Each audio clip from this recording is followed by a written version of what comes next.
প্রভু সন্তান আপনারা সকলে, প্রভু সকলের পরিস্থিতিকে বদলাতে চান। কিন্তু এই যে বাইবেল, এটা বাঁচা, ঈশ্বরের সাথে আমাদের কি বাঁচা। তো বাঁচা একজনে হয় না যে ঈশ্বরেই প্রতিজ্ঞা করে দিচ্ছে, ঈশ্বরেই পুরা করবে না। আমরাও সেই বাঁচাতে বাঁধা আছি। আমরা যখন আমাদের কাজটা করবো, প্রভু তার কাজটা করবে। হালেলুয়া। কিন্তু আমরা কি করি? আমরা শুধু প্রভুর দিকে চেয়ে থাকি। প্রভু তুমি বদলাও, প্রভু তুমি ঠিক করো, প্রভু তুমি নম্র করো, প্রভু তুমি ভদ্র করো, প্রভু তুমি বাক্যকে শেখাও।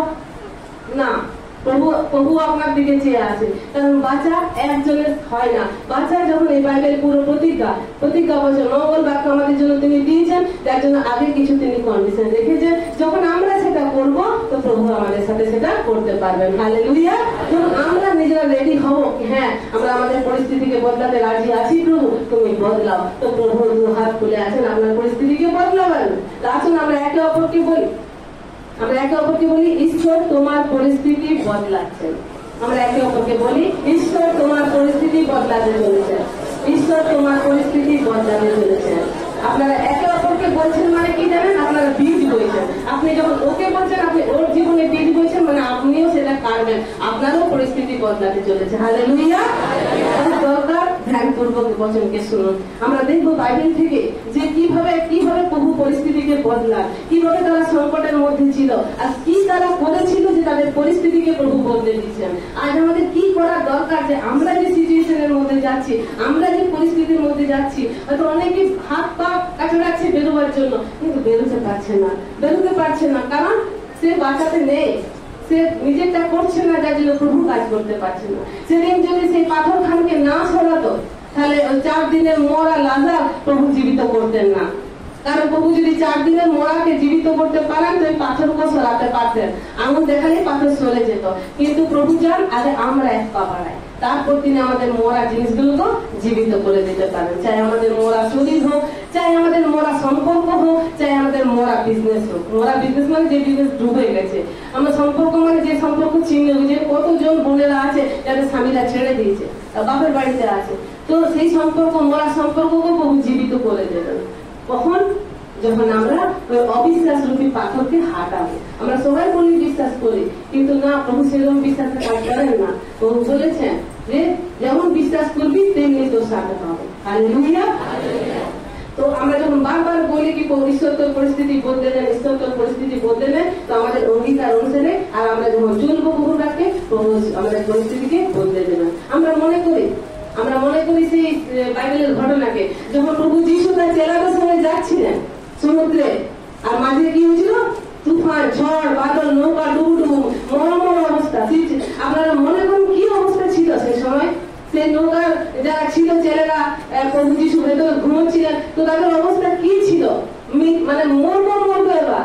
কিন্তু যখন তারা প্রভু যিশুর কাছে গেল এবং বলল যে প্রভু আমরা তো মরতে বসেছি, নৌকা তো ডুবতে বসেছে, তারপর প্রভু তাদেরকে ধমক দিয়ে যখন ঝড় আর সমুদ্রকে ধমক দিলেন, তখন পরিস্থিতি বদলে গেল। হালেলুয়া। চিন্তা করুন সেই পরিস্থিতিকে কেমন ভাবে প্রভু বদলালেন। যে পরিস্থিতি তাদের সমুদ্রের তলায় যাবার ছিল, তাদের মরে যাবার অবস্থা ছিল, মরে যেত, কিন্তু যখন প্রভু যিশু দাঁড়ালেন, যখন প্রভু যিশু সেই নৌকা দাঁড়ালেন এবং ধমক দিলেন, তাদের পরিস্থিতি বদলে গেল। আমার ভাই এবং বোনেরা, আপনাদের পরিস্থিতি সেরকম যত বড়ই হোক না কেন, যখন আপনি প্রভু যিশুকে জায়গা দেবেন, সেখানে প্রভু যিশু মানে বাক্যকে জায়গা দেবেন, তখন আপনার পরিস্থিতি তিনি বদলাতে পারবেন। হালেলুয়া। সেই দিন যে মরমর অবস্থা, চেলাদের নৌকা ডুবন্ত অবস্থা, এবার ডুবে যাবে, সব জলের তলায় চলে যাবে, সেখানে যখন প্রভু যিশু দাঁড়ালেন, সে পরিস্থিতিকে কে বদলে দিল? প্রভু যিশু। হালেলুয়া। আপনারও জীবনে সেই ডুবন্ত যখন যাচ্ছে আপনার জীবন, আপনি প্রভু যিশুর কাছে আসুন, তো আপনার পরিস্থিতিকে তিনি বদলে দিতে সক্ষম। হালেলুয়া। কিন্তু আমরা ঈশ্বরকে সীমিত করে রেখে দিয়েছি। আমাদের জ্বর ঠিক করে দাও, আমাদের মাথা ব্যথা ঠিক করার ঈশ্বর, আমাদের পা ব্যথা, পেট ব্যথা, আমাদের ঝগড়া অশান্তি ঠিক করার ঈশ্বর। কিন্তু ঈশ্বর জানেন আমাদের পরাক্রমী ঈশ্বর, তিনি রাজাদের রাজা, তিনি 4 দিনের মরাকে জীবিত করতে পারেন সেই ঈশ্বর। আমি এখানে আজকে অনেকজন নতুন এসেছে, তাদের হয়তো উপর উপর দিয়ে বাক্য যাবে, যার জন্য আমি গভীরে যাচ্ছি না, হালকা হালকা যাতে তারাও বুঝতে পারে, কারণ তারা এসেছে তাদের পরিস্থিতিকে বদলাবার, তারা হয়তো নানা ধরনের পরিস্থিতিতে ফেসে আছে, তো তারা যাতে বুঝতে পারে এবং তারা সেই ঈশ্বরের সাক্ষাতে সেই ঈশ্বরের বাঁচাকে তারা যেন বুঝতে পারে এবং পুরা করে, আর প্রভু তাদের পরিস্থিতিকে বদলান, যেমন বদলেছিলেন তাদের চেলাদের যারা মরতে বসেছিল, সে নৌকা ডুবতে বসেছিল। হালেলুয়া। তেমনি আমাদেরও যে ডুবতে বসেছে আমাদের জীবন, আমাদের সব শেষ মনে হচ্ছে, কিন্তু প্রভু যিশু সব শেষ থেকেও আবার প্রথম শুরু করতে পারেন। হালেলুয়া। যেমন তাদের জীবনে করে দিয়েছিলেন, তেমনি আমাদের জীবনে প্রভু কার্য করতে পারেন। তো আমরা কি করবো? আমরা আসুন আমরা বাক্যে যাই, আমরা বার করি সেকেন্ড বংশাবলী, দ্বিতীয় বংশাবলী তার 7:14 পদ। আমার প্রজারা যাহাদের উপরে আমার নাম কীর্তিত হইয়াছে, তাহারা যদি নম্র হইয়া প্রার্থনা করে ও আমার মুখের অন্বেষণ করে এবং আপনাদের কুপথ হইতে ফিরে, তবে আমি স্বর্গ হইতে তাহা শুনিব ও তাহাদের পাপ ক্ষমা করিব ও তাহাদের দেশ আরোগ্য করিব। হালেলুয়া। লাস্টে যেটা লেখা আছে দেশ আরোগ্য করবো, সেটা হিন্দিতে বড় সুন্দর লেখা আছে, मैं उनके देश को ज्यों का त्यों कर दूंगा। Hallelujah, hallelujah. তার পরিস্থিতিকে সম্পূর্ণ বদলে দেবেন। সেদিন যেমন ওই নৌকায় প্রভু দাঁড়ালেন আর ধমক দিলেন, কত টাইম লেগেছিল? ঘন্টার পর ঘন্টা, ক্ষণ ধরে তিনি তুফানকে শান্ত করে দিলেন, সমুদ্রকে শান্ত করে দিলেন এবং পরিস্থিতিকে বদলে দিলেন। হালেলুয়া। তো আমাদের পরিস্থিতিকেও তিনি, আমরা যদি বিশ্বাসের ভাবে করেছি, তার বাঁচাকে যদি এসেছি, তো আমাদের পরিস্থিতি তিনি ক্ষণ ভরে বদলে দিতে পারেন। Amen, amen. আপনার চিন্তা করছেন না, আপনার মাধ্যমে পুরো আপনার নগরকে, আপনার শহরকে, আপনার গ্রামকে, আপনার মহল্লাকে তিনি বদলাতে চান, তিনি তাদেরকে আশীর্বাদ করতে চান। শুধু আপনাকে নয়, আপনি হয়তো জানেন না বচন বলে আপনি নিজের পড়ে আছেন। আমাদের মধ্যে অনেক ভাই বোন আছে যাদেরকে প্রভু প্রথমে বাঁচিয়েছেন, এখন তারা লোকদেরকে বাঁচাচ্ছে। হালেলুয়া। তাদের মাধ্যমে লোকেরা উদ্ধার পাচ্ছে, লোকেরা প্রভুকে জানতে পারছে, প্রভু তাদেরকে ব্যবহার করছেন। তো কি হচ্ছে? প্রভু শুধু তাকে নয় যে সে আমার জ্বর ঠিক করতে, আমার পেট ব্যথা, আমরা ঈশ্বরকে এইটুকু করে রেখেছি, তিনি যে মহাপরাক্রমী। আমরা জানি পুরনো নিয়মে অন্য দেশের লোকেরা ইসরায়েল জাতিকে ভয় পেত। কেন? ইসরায়েল জাতির ঈশ্বর ছিল ইহোভা, যার জন্য ভয় পেত। আমরা মনে করি সেই জিরিহো দেশকে যখন সেই জিহুসু 6 লাখকে নিয়ে যাচ্ছে, আর মাঝে একটা দেশ পড়েছিল, যে দেশের নাম জিরিহো। দিবার আমরা নতুনরা জানি নাকি পুরনোরা জানি, যে প্রাচীরকে ফেলে দিয়েছিল 7 বার প্রদক্ষিণ করে নিয়ে, কোনো কিছু ভাঙতে হয়নি, আপনি আপ পড়ে গেছিল। আমি সেই গল্পতে যাচ্ছি না, কিন্তু সেখানে সেই কার্য কে করছিলেন? প্রভু। আর সে জিরিহো নগরবাসীরা কি করছিল? যখন শুনছে যে জিহুসু নিয়ে যাচ্ছে 6 লাখ ইসরায়েলের লোককে, তখন তারা নিজেদের দরজা বন্ধ করছে ভয়ে, কারণ তারা শুনেছে আগে এদের ঈশ্বর মহাপরাক্রমী, এদের ঈশ্বর সমুদ্রকে দুভাগ করে দেয়, এদের ঈশ্বর জর্দান নদীকে তাদের জন্য রাস্তা দেওয়ার জন্য বাঁকে বইয়ে দেন। কি না এদের ঈশ্বর করতে পারে? এদের ঈশ্বর সব কিছু করতে পারে এবং ভয়ঙ্কর ঈশ্বর। তো আজ সেই ঈশ্বর তো আমাদেরও ঈশ্বর, আমরা কেন ভয় পাচ্ছি? আমাদের ভয়ঙ্কর, আমাদের পরাক্রমী ঈশ্বর আমাদের সাথে সাথে আছে, কিন্তু আমরা আমাদের নিজেদের পরিস্থিতিকে নিয়ে পড়ে আছি এখনো। সে প্রভু যদি ওই পরিস্থিতিকে শুধরাতে পারেন, তা আপনার পরিস্থিতি শুধরাতে পারেন না? পারেন। আপনার বিশ্বাসের কমির জন্য হয়তো প্রভু করতে পারছেন না। সেই দেশকে, জিরিহো দেশকে প্রভু কি করলেন? জিহুসুয়ের হাতে দিয়ে দিলেন। হালেলুয়া। সেই জিরিহো দেশকে প্রভু জিহুসুয়ের হাতে দিয়ে দিলেন। এবার প্রভু বলেন, যা জিহুসু, আমি তোকে জিরিহো দেশ তোর হাতে দিয়ে দিলাম। তো সেখানে কি জিহুসু বসেছিল? না, সে লড়েছিল না। সেই প্রাচীরকে ফেলাবার জন্য সে প্রভুর কাছে প্রার্থনা করেছিল, প্রভু তাকে আজ্ঞা দিয়েছিলেন যে এইভাবে কর, আর সে করেছিল। বসে বসে সে দেশকে জিতে যায়নি। প্রভু তো বলেন যে আজ প্রভু আমাদেরকে বলে দিচ্ছে, তখন আমি ব্যবহার করবো। এবার আমাকে প্রভু বলছেন ব্যবহার করবো, বা তোকে আমি তোর সাথে কথা বলবো, বা তোকে আমি এখানে ওখানে নিয়ে যাবো, বা তোর গ্রামে তোকে ব্যবহার করবো। আমি শুনে নিলাম, আমাকে তো প্রভু বলে দিয়েছে, আমার কি কোনো কাজ নেই? প্রভু তো বলে দিয়েছেন এই ঘোষণা, তাহলে আমাদের কাজ নেই? প্রভু বলেছেন আমি তোকে যোদ্ধা হয়েছি, আমি তোকে যাজক দান করেছি, তো আমারও তো কিছু কাজ আছে। আমাকে প্রভু নাম দিলেন শিরোমণি, এবার এই নামের অনুসারে আমাকে চলতেও হবে। আর আমি যদি এখনো পাপে থাকি, তো প্রভু করতে পারবে? তো আপনাকে যে ঈশ্বর যাজক বলছেন, ঈশ্বর তো যাজকের মতো আপনাকে চলতেও তো হবে না। এখনো যদি পাপের মধ্যে ঢুকে থাকে, তো প্রভু তার প্রতিকারে কিভাবে পুরা করবে? প্রভু তো সকলকে বলেছেন আমি তোদেরকে যাজক করেছি, যোদ্ধা করেছি, লড়াই করার জন্য। কার সঙ্গে? মানুষের সঙ্গে নয়, শয়তানি শক্তির সঙ্গে লড়াই করার জন্য। কিন্তু আমরা এখনো শয়তানের শক্তিকে ভয় পাচ্ছি। তো লড়বো কি?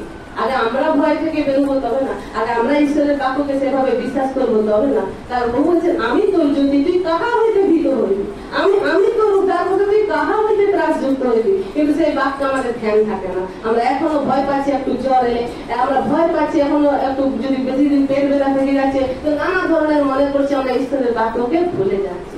তো ঈশ্বর কিভাবে তার বাজারকে পুরা করবে? তো ঈশ্বর বলে দিলে হয় না যে প্রার্থনা ঈশ্বর বলে দিচ্ছেন কি হ্যাঁ আমি তোকে ব্যবহার করবো, বা সেটা শুনে প্রভু তো বললেন কালকে আমাকে ব্যবহার করবে, তো কেন ব্যবহার করছে না? তো তুমি রেডি আছো? আজকে তুমি রেডি আছো তোমাদের পরিস্থিতি বদলানোর জন্য? আমরা পড়বো, আমরা চলে যাই জোনা তার 2:1-10 কিভাবে প্রভু পরিস্থিতিকে বদলান, কি করে বদলান। শুধু বদলে দেহ প্রভু বলে দিয়েছেন, কেন বদলাচ্ছেন? আপনি নিজেকে দেখুন, আপনি কি সেই স্টেপে স্টেপে চলছেন? যতক্ষণ না আপনি সেই স্টেপে স্টেপে চলছেন, প্রভু আপনার জীবনে কাজ করবে না, প্রভু আপনার জীবনে কাজ করবে না। জোনা তার 2:1-10 প্রভু তাকে এক জায়গায় যেতে আদেশ করেছিলেন, কিছু কাজ দিয়েছিলেন, কিন্তু সে না গিয়ে প্রভুর বিপরীতে সে কাজ করেছিল, যার জন্য প্রভুর থেকে তার সাজা নেমে এসেছিল। আপনার মনে করবেন না সবসময় শয়তানও করে, আপনি যদি প্রভুর অবাধ্য হন, প্রভুর থেকেও কখনো কখনো শাস্তি নেমে আসে, কারণ যাতে তার সন্তানরা ভটকে না যায়, আসল পিতা হবে সে তার সন্তানকে শাসনও করবে। যদি আমরা তার বৈধ সন্তান, তিনি আমাদেরকে শাসনও করবেন। তো জোনাকেও কে শাসন করেছিল? প্রভুই।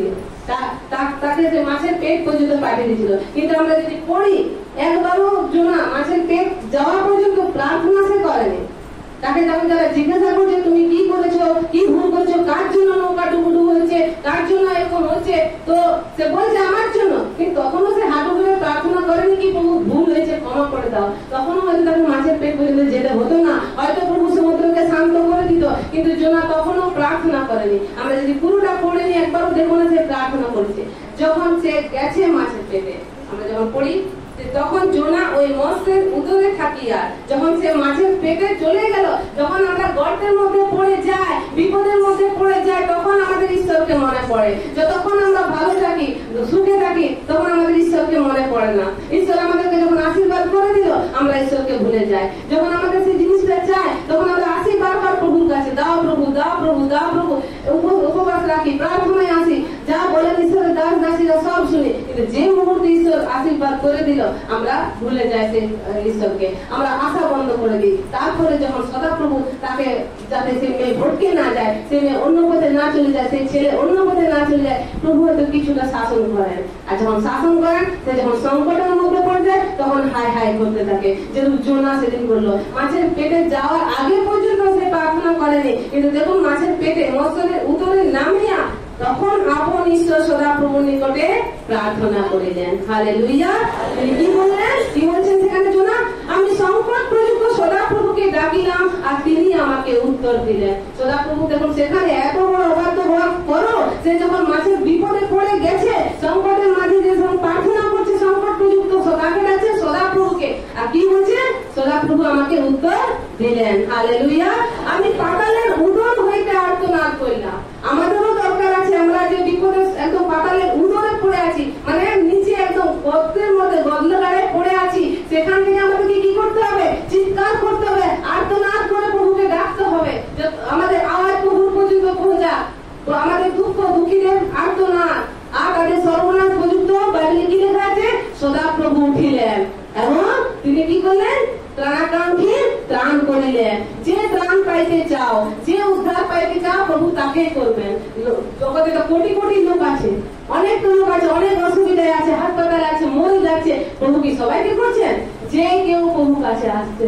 আমরা যখন যিশু আমাদের এই পৃথিবীতে ছিলেন, আমরা তখন কি দেখি নাকি আরো কি লোক ছিল না, আরো কি রোগী অসুস্থ ছিল না? কিন্তু যারা প্রভুর কাছে আসতো বা প্রভু নিজের ইচ্ছা যাদের কাছে যেতেন, তারাই সুস্থ হতেন। যখন কি সবাই সুস্থ হয়ে গেছিল? এত বড় জগৎ ঘুরলে কি রোগী পাওয়া যেত না? না, যারা যিশুর কাছে আসতো। এখনো আমাদেরকে যিশুর কাছে আসতে হবে, আর তবে প্রভু আমাদেরকে আমাদের জীবনে কাজ করতে পারবেন। তো জোনাথন কি বলছে? আমি পাতালের উদর হইতে আর্তনাদ করিলাম, তুমি আমার রব শুনিলে। তখন প্রভু তার রবকে শুনিল। যখন সে মাছের পেটে মানে বিপদে ঢুকে গেছে ঈশ্বরের কথা না শোনার জন্য, আজ আমরাও সেরকম। প্রভু বলেছেন ব্যভিচার করিস না, প্রভু বলেছেন চুরি করিস না, বা মিথ্যে কথা বলিস না। আমরা হয়তো সে অবাধ্য হয়ে অন্য প্রকারে আমাদের নিজেদের লাভের কারণে মিথ্যের কথা বলে দিই, আমাদের লাভের কারণে আমরা বিচার করে নিই, আর তারপরে করার পর যখন আমরা বিপদে পড়ি তখন হা হা করে প্রভুকে ডাকতে থাকি। আর প্রভু দেখুন আমাদের কত দয়ালু, পরাক্রমী ঈশ্বর হওয়া সত্ত্বেও তিনি ওখান থেকে আমাদেরকে উত্তর দেন। যেরূপ জোনাকে তিনি উত্তর দিলেন, তুমি আমার রব শ্রবণ করলে, তিনি বলছেন তুমি আমাকে অগাধ জলে সমুদ্র গর্ভে নিক্ষেপ করলে। এখানে জোনা কে নিক্ষেপ করলো? জোনাকে কাকে বলছে? তুমি আমাকে, মানে খুব ঈশ্বর তাকে ওই সমুদ্র অগাধ গর্ভে তাকে নিক্ষেপ করলেন। আর স্রোত আমাকে বেষ্টন করিল।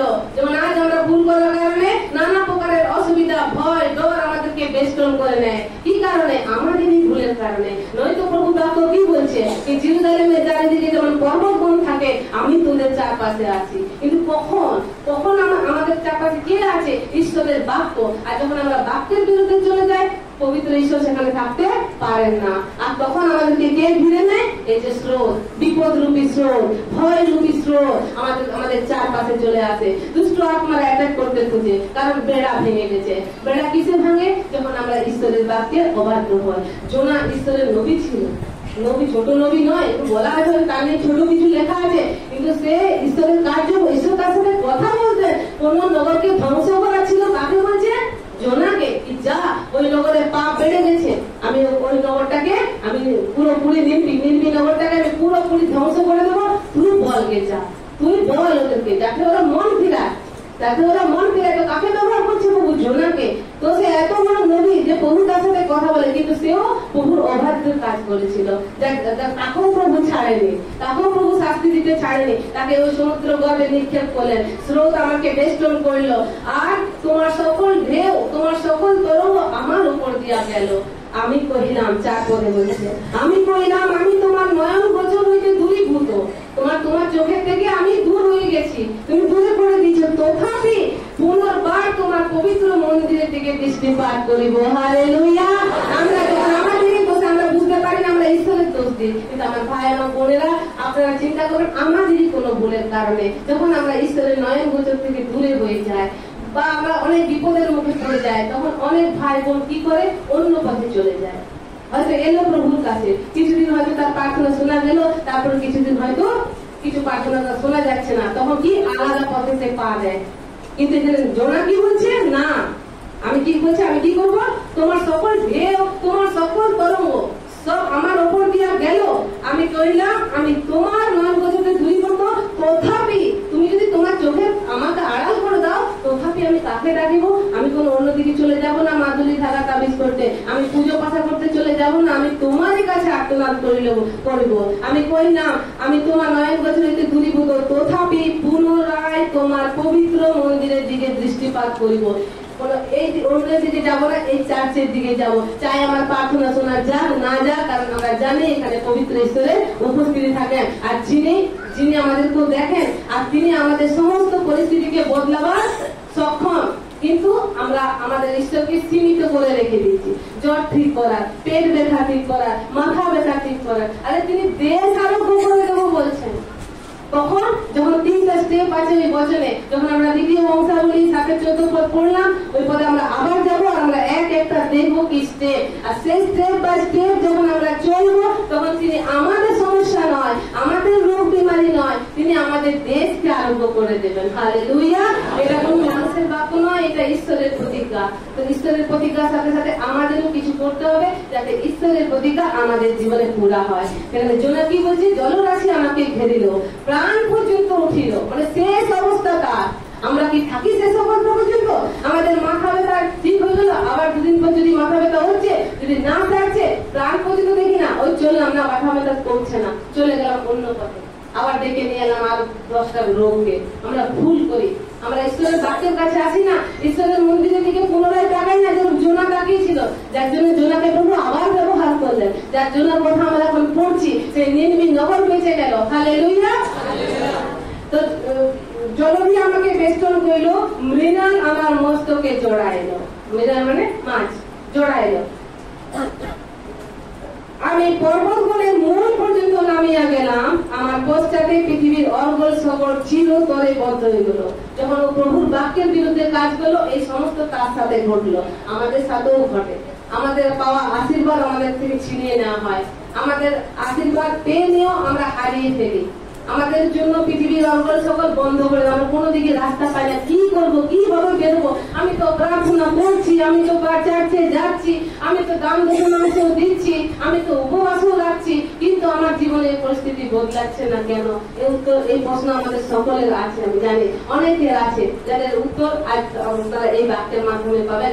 কি আপনাদেরকে করতে হবে যে আপনাদের পরিস্থিতি প্রভু বদলে দেবেন, কারণ প্রভু বদলে দেওয়ার জন্য বসে আছেন। তিনি যেমন সেদিন ঝড়কে এতটুকু সময় হবে বা ধমক দিলেন, ঝড় থেমে গেল। আপনার জীবনে যে ঝড়, আপনার জীবনে যে তুফান উঠেছে, যে আপনার পরিস্থিতিকে খারাপ করছে, আপনার পরিবারকে খারাপ করছে, আপনি প্রভুকে জায়গা দেন, আপনি প্রভুকে স্থান দেন, তার বাক্যকে স্থান দেন, কিছুক্ষণ ভরে আপনার সেই পরিস্থিতিকে বদলে দিতে পারবেন। হালেলুয়া। যোনা করছে 7 পদে, আমার মধ্যে প্রাণ অবসন্ন হইলে আমি সদা প্রভুকে স্মরণ করিলাম। আগে স্মরণ যদি তুমি করতে, তাহলে এতগুলি তোমার হতো না, তোমাকে মাছের পেটেও যেতে হতো না, আর তোমাকে মানে পৃথিবী পাতাল গভীর পর্যন্ত যেতে হতো না, জলরাশিও তোমাকে বেষ্টন করতো না। কি যদি ভুল করার পরও তুমি যদি সদা প্রভুকে ডাকিতে, কিন্তু সে একবারও প্রার্থনা করেনি, যতক্ষণ না সেই বিপদের পুরোপুরি গর্তে চলে গেল। ওখানে যাওয়ার পর সে সদা প্রভুকে স্মরণ করছে, আর প্রভু সেখানেও তাকে উদ্ধার করছে। আর আমার প্রার্থনা তোমার নিকটে, তোমার পবিত্র মন্দিরে উপস্থিত হইল। 8 বছর, যারা অলিক নিষ্ঠার বস্তু মানে তাহারা নিজ দয়ানিধিকে পরিত্যাগ করে। যাহারা অলিক নিষ্ঠার, কোন সারে নেই, সার বস্তুই নেই, মাটির পাথরের গাছ বা কোন পুতুল, কোন একে আমরা মানছি, তো আমরা কি করছি, আমাকে যে দয়া করছে সেই দয়া নিধাকে আমি পরিত্যাগ করে দিচ্ছি। যখন ঈশ্বরকে পরিত্যাগ করবো, আমাদের রেহাই কোথায়, আমাদের উদ্ধার কোথায়? তো আমাদেরকে সদা সর্বদা ঈশ্বরের কাছে দৌড়ে আসতে হবে। কিন্তু আমরা বিশ্বাস করছি কোন সুতোর উপরে, বিশ্বাস করছি কোন ফুলের উপরে, এই ফুল আমাকে উদ্ধার করবে, বেঁধে নিচ্ছি গলাতে, বেঁধে নিচ্ছি পায়ে কোনো কালো ধাগাকে। স্বয়ং রাজাদের রাজা, যিনি 4 দিনের মোড়াকে, গলা পচা মোড়াকে জীবিত করলেন, তিনি আপনার রোগ সারতে পারছেন না, আর আপনার শুধু আপনাকে উদ্ধার দিয়ে দেবে। কত ভুলে আছি। তো এখানে জোনা কি বলছে, যারা অনেক নিষ্ঠার বস্তু মানে তারা কি করে, নিজ দয়ানিধিকে পরিত্যাগ করে। কোথায় যাবে নিজ দয়ানিধিকে পরিত্যাগ করে? কে সামলাবে, কে বাঁচাবে যদি তোমরা নিজের ঈশ্বরকে, নিজের সৃষ্টিকর্তাকে ভুলে গিয়ে তারই সৃষ্টিকে তোমরা পূজা করো? তো ফিরে আসো, ফিরে আসো প্রভুর কাছে। যখন ফিরে আসবে, এই জোনাকে যখন প্রভু ক্ষমা করলেন এবং তাকে সেই মাছের পেট থেকেও বার করলেন, আমরা দেখবো পরের বাক্য। কিন্তু আমি তোমার উদ্দেশ্যে দপ্তরি সহ বলিদান করিব, আমি যে মানব করিয়াছি তাহা পূর্ণ করিব। আমি যে মানব করেছি, যখন আমরা প্রথমে প্রভুর কাছে আসি, হ্যাঁ আমরা প্রভুর পথেই চলবো, প্রভু যা বলেছে করবো, কিন্তু যে আমরা আশীর্বাদ পেয়ে যাই বা কে হয়তো প্রার্থনা শোনা যায় না, হেঁটে যায়। কিন্তু জোনা কি বলছে, যখন সেই মাছের গর্তে পেটে গেল, তখন বলছে আমি যা যা মানত করেছি আমি পূর্ণ করবো। পরিত্রাণ সদা প্রভুর কাছে। হালেলুয়া। পরিত্রাণ কার কাছে? সদা প্রভুর কাছে। পরিত্রাণ আর কারো কাছে নেই, একমাত্র সদা প্রভুর কাছেই উদ্ধার। এখানেই আমরা উদ্ধার পেতে পারি। অন্য কোথাও গেলে হয়তো সাময়িক উদ্ধার পাবো, পেয়ে যেতে পারি, দেখো দিদি এখানে এলাম, হলো তো আমার, কিন্তু উদ্ধার তুমি পাওনি, কারণ বাইবেল বলছে পরিত্রাণ শুধু সদা প্রভুর কাছে। 10 পদে বলছে পরে সদা প্রভু। এবার এতগুলো প্রার্থনা করার পর এবার সদা প্রভু কাজ দেখুন। এবার সদা প্রভু কি করছে, পরে সদা প্রভু সেই মৎস্যকে বলিলেন, আর সে জোনাকে শুষ্ক ভূমির ওপরে উদ্গীরণ করিল। হালেলুয়া। আর আপনারও যে পরিস্থিতি, সেই পরিস্থিতিকে প্রভু বলবেন, ধমক দিবেন, আর আপনার ওই খারাপ পরিস্থিতি আপনাকে এমন জায়গায় রাখবে, ভালো জায়গায়, শুকনো জায়গায়। যখন মাছ জলে ছিল, জলের উপরে উদ্গীরণ করে দেয়নি, সেই মাছ যখন প্রভু আজ্ঞা দিলেন, সেই মাছ শুকনো ডাঙার উপরে এসে জোনাকে মুখ থেকে বার করলো। তেমনি আপনাকে এমন সুন্দর ভাবে আপনার সংকট থেকে প্রভু বার করবেন না, আপনি বুঝতেই পারবেন না যে এত সংকটের মধ্যে আমি ছিলাম। জোনা মাছের পেটের ভিতরে ছিল, আপনি বুঝতে পারেন কিরকম অবস্থায় ছিল, মাছের পেটের ভেতরটা কিরকম থাকে, কিরকম নোংরা অবস্থায় থাকে। সে নোংরা জায়গায় চলে গেছিল প্রভুর বাক্যের খিলাফে কাজ করার জন্য। প্রভু যা বলেছিল সে তো না করে উল্টো কাজ করেছিল, নিজের ইচ্ছা মতো করেছিল, যার জন্য তাকে ওই নোংরা জায়গায় যেতে হয়েছিল। যখন সেই নোংরা জায়গা থেকে নিয়েও প্রভুকে স্মরণ করলো, সদা প্রভুকে ডাকলো, আর্তনাদ করলো, প্রভু তার কাছে, তার রব প্রভুর কাছে পৌঁছালো এবং প্রভু মাছকে আজ্ঞা দিলেন। আর আপনার পরিস্থিতিকেও সেই প্রভু আজ্ঞা দিবেন। তো কেমন করে জোনার মতন যদি আপনি করেন, আপনি ডাকা ছেড়ে দেন না। আর্তনাদ প্রথমে আমরা করি না, আমরা ডাকি ডাকি ডাকি ডাকি, যখন উত্তর আসে না তখন আমরা জোরে ডাকি, প্রভু উত্তর দাও, কেন উত্তর দিচ্ছ না? প্রথমে তো আমরা এরকম করি না, আমরা ডাকতে থাকি ডাকতে থাকি ডাকতে। কিন্তু আর্তনাদ কখন আসে? যখন আমরা হান্না কখন প্রার্থনা করছিল, যখন আর্তনাদের সাথে আত্মায় আর্তনাদ করছিল, যখন তারা হচ্ছে না প্রার্থনা শোনা, যখন শুনছে না তখন আর্তনাদ করে ডাকছে। তা শোনা যাচ্ছে না তো অন্য পথে পা বাড়িও না, প্রভুর কাছে থাকো, তিনিই শুনবেন। তিনি যেমন তত্ত্বাবধান নেন মানুষের, যেমন দুর্ভিক্ষ দিয়েছিলেন আবার তত্ত্বাবধান নিয়েছিলেন। কিন্তু নোয়েমি প্রভুর বিরুদ্ধে কাজ করার জন্য তার সংসারকে হারিয়েছিল। প্রভু তো আবার তত্ত্বাবধান নিয়েছিলেন সেই দেশে, আবার সেখানে ফসল উৎপন্ন হলো। কিন্তু কিছু বছর তাদের পাপের জন্য সেখানে দুর্ভিক্ষ চলে এসেছিল। আর সেই দুর্ভিক্ষে খাবারের অভাব হয়েছিল বলে নোয়েমি বলে একজন বোন ছিল, আপনারা যারা নতুন আছেন জানেন না, তার ভরপুর পরিবার ছিল। সেই দুর্ভিক্ষের কারণে অন্য দেশে, যেখানে ঈশ্বর ঘৃণা করতো, সেই দেশে চলে গিয়েছিল। ভাড়াটিয়া হিসেবে গিয়েছিল, কিন্তু সেখানে গিয়ে সেখানেই থেকে গিয়েছিল, আর তার আসার নাম নেই। সেখানে প্রবাসী হয়ে গিয়েছিল এবং সেখানে দুটো ছেলের বিয়ে দিয়ে দিয়েছিল অন্য জাতির সাথে। অন্য জাতির সাথে বিয়ে, সেখানে প্রথমে তার স্বামী মারা গেল, সে চেতল না। পরে দেখছে 10 বছর বিয়ে হওয়ার পরেও তার ছেলেদের সন্তান হচ্ছে না, তবুও নোয়েমি মাথা ঘোরাচ্ছে না কি প্রভু আমাকে এগুলো করছে, আমাকে ফিরে যেতে হবে ঈশ্বরের কাছে, আমি ফিরে যাই ঈশ্বরের কাছে। কখন হলো? যখন তার সব শেষ হয়ে গেল, দুটো বউ বিধবা হয়ে গেল, দুটো সন্তান মাত্র তারাও মারা গেল, তখন সে পুরো মারা হয়ে ফিরে আসছে। আমাদের সাথে যেন না হয়, আমরা আগে যেন বুঝতে পেরে যাই এবং আমাদের সেই অবস্থা থেকে জোনা যেরূপ করেছিল, আর্তনাদ করেছিল, প্রভুর কাছে প্রার্থনা করেছিল, আর প্রভু তার রব শুনেছিলেন এবং তার সেই মৎস্য, যে মৎস্যটাকে গিলেছে। আজ আপনাকে কে গিলে রেখেছে? আপনার অভাব আপনাকে গিলে রেখেছে। আপনি মনে করুন অভাবের মধ্যে আছেন, খাবার নেই, কোথাও চার্চে যাবো বলছেন পয়সা নেই, বা কোনো কিছু ছেলে মেয়েকে দেবো বলছেন আপনার হাতে পয়সা নেই। আপনি সেই অবস্থায় আছেন জোনার মতো, যেরকম সেই মাছের ওই পেটে ছিল, সেখান থেকে বেরিয়ে আসার চেষ্টা করছিল। তো আপনার মাছ আজকে আপনার গরিবী, আপনার বাঁচপন, আপনার দুঃখ, আপনার দুষ্ট আত্মা আপনাকে ঘিরে রেখেছে নোংরামিতে। তো আপনি সেখান থেকে আর্তনাদ করুন, কার কাছে? সদাপ্রভুর কাছে। কারণ পরিত্রাণ সদাপ্রভুর কাছে, তিনি আপনাকে পরিত্রাণ দিতে পারবেন, আর অন্য কেউ নেই। তো আপনি যখন ডাকবেন এই জোনার মতো, আর ঈশ্বর কি করবে? আপনার ওই পরিস্থিতিকে ধমক দেবে, আর আপনার এই পরিস্থিতি, ওই খারাপ পরিস্থিতি আপনাকে ভালো জায়গায় এনে দেবে। হালেলুয়া!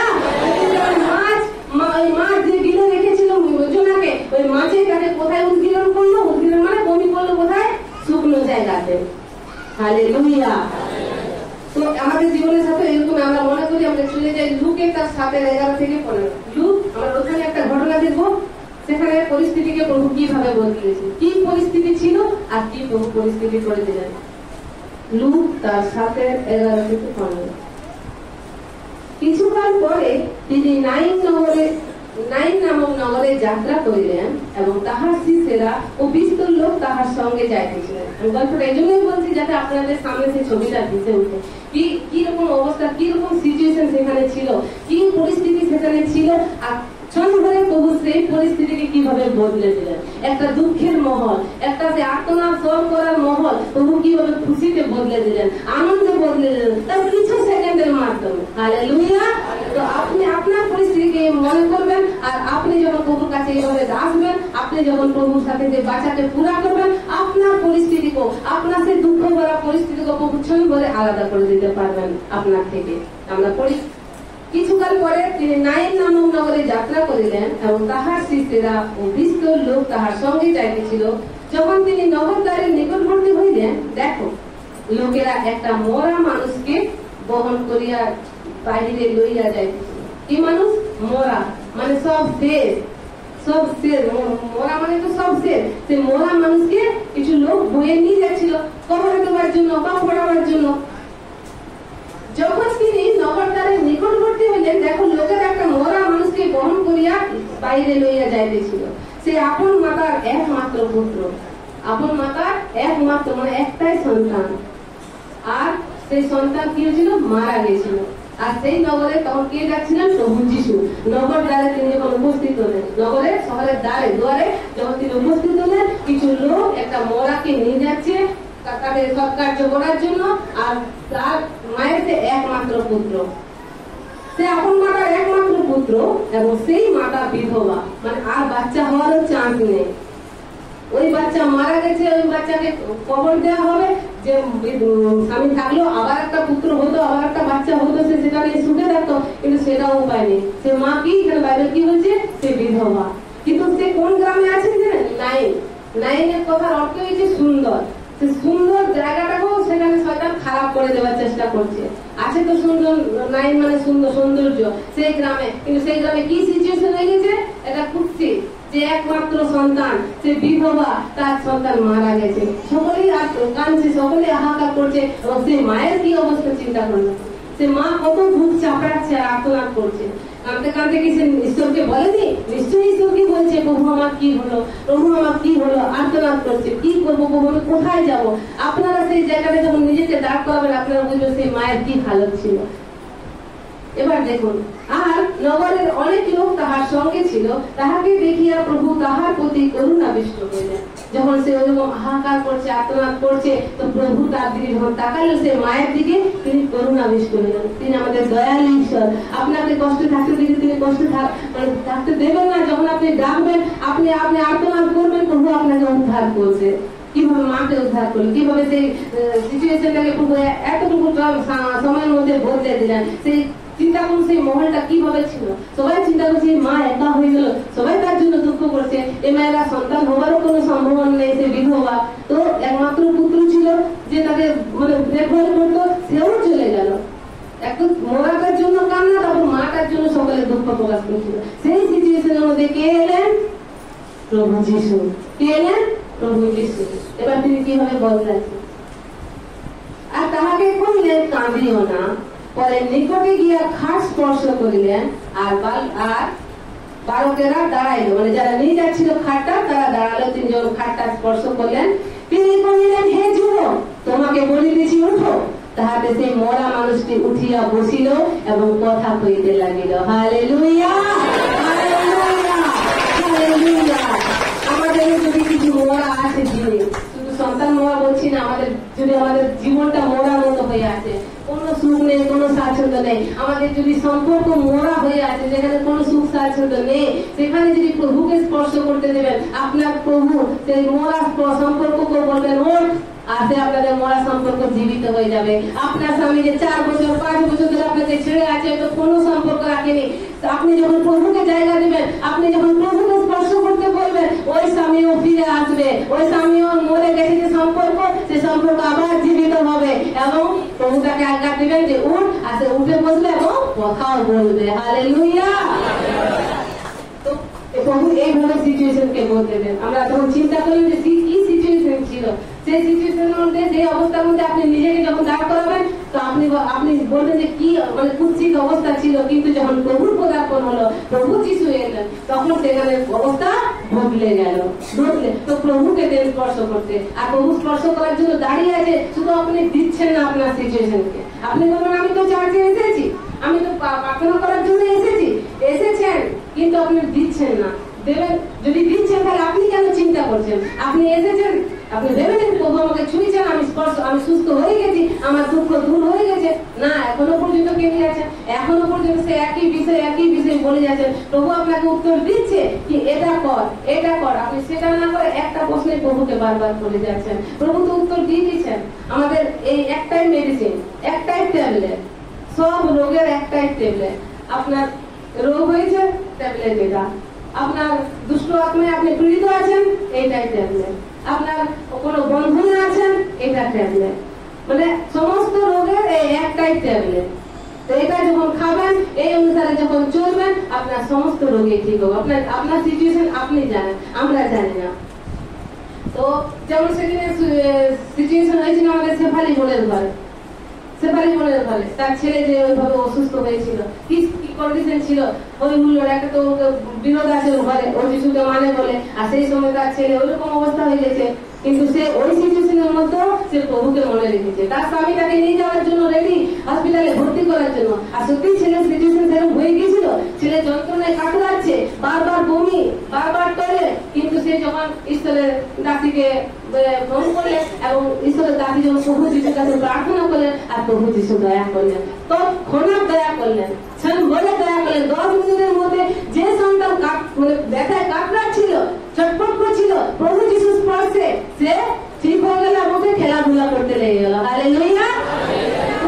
তো আমাকে প্রভু যিশুর কাছে আসতে হবে, আমাকে প্রভু যিশুর কাছে আসতে হবে, আমার প্রভু যিশুর কথা শুনতে হবে, আর শুনলে হবে না, পালনও করতে হবে। বাক্য শুনে যাচ্ছি, প্রতি রবিবার আসছি, ঘরে প্রার্থনা যাচ্ছি, মোবাইলে শুনছি, বা যেখানে প্রার্থনা হয় অনলাইনে সেখানেও জুড়ছি, সেখানেও বচন শুনছি, কিন্তু বদলাচ্ছে না, কারণ আমরা ওষুধটা তো নিচ্ছি, তো খেতে তো হবে আমার ভাই বোনেরা। আমরা খাচ্ছি না, ওষুধ তো সব জায়গা থেকে নিচ্ছি, চাষ থেকে ওষুধ নিয়ে যাচ্ছি, আমরা কোনো দাসীর কাছে ফোনে নিচ্ছি ওষুধ, কিন্তু খাচ্ছি না।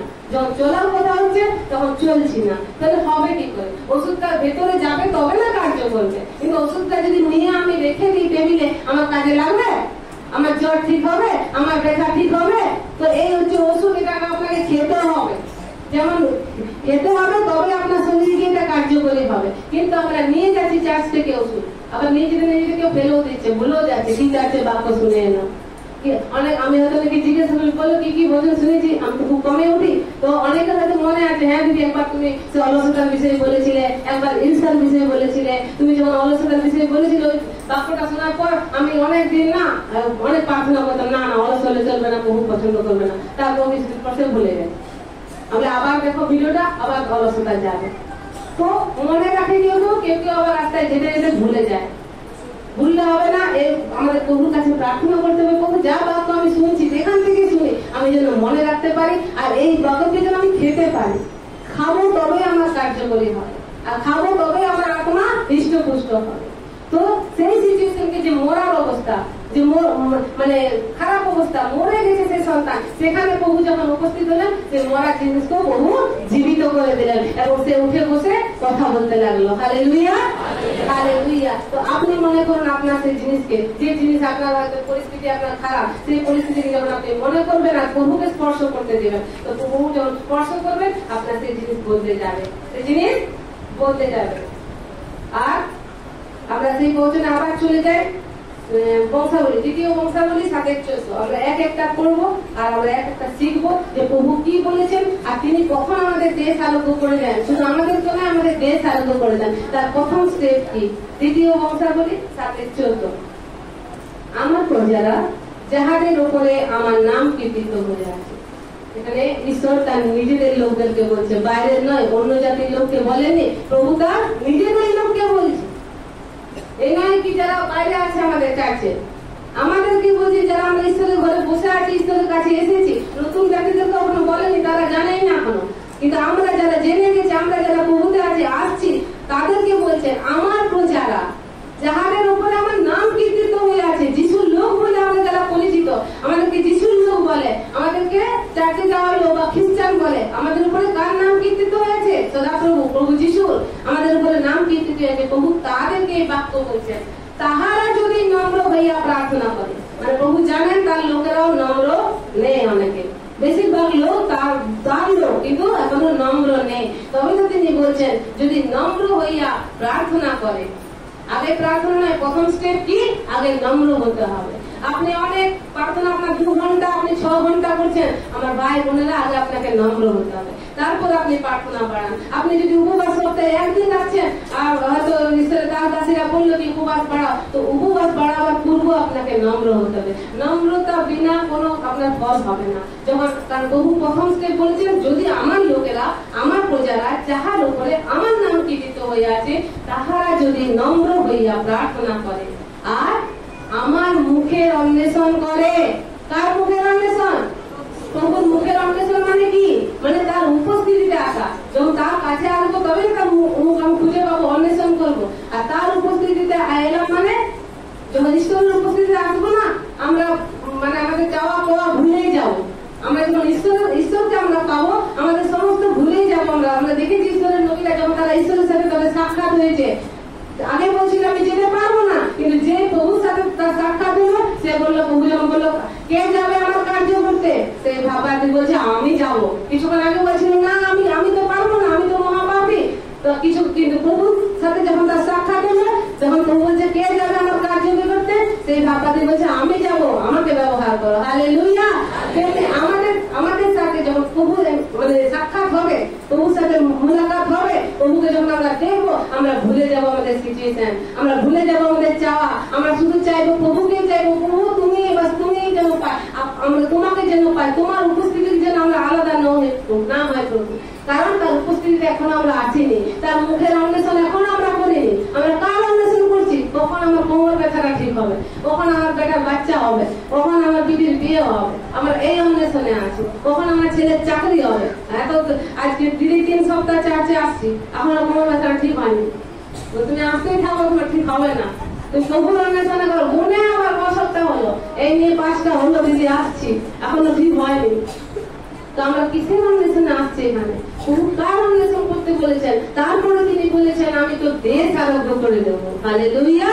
যে ঈশ্বরকে দেশ দেশে লোক ভয় করতো, ইসরায়েলের ঈশ্বর মহাপরাক্রমী ঈশ্বর, লোকেরা ভয় করতো, দরজা বন্ধ করে দিচ্ছে রাস্তা দিয়ে যখন ইসরায়েল লোকেরা যেত।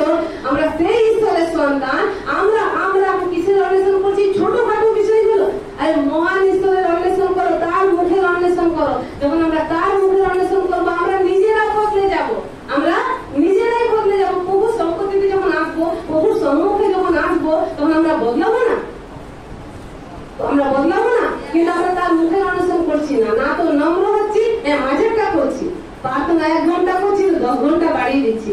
কিন্তু শুধু প্রার্থনা করে কিছুই হবে না যতক্ষণ না তুমি নম্র হচ্ছ।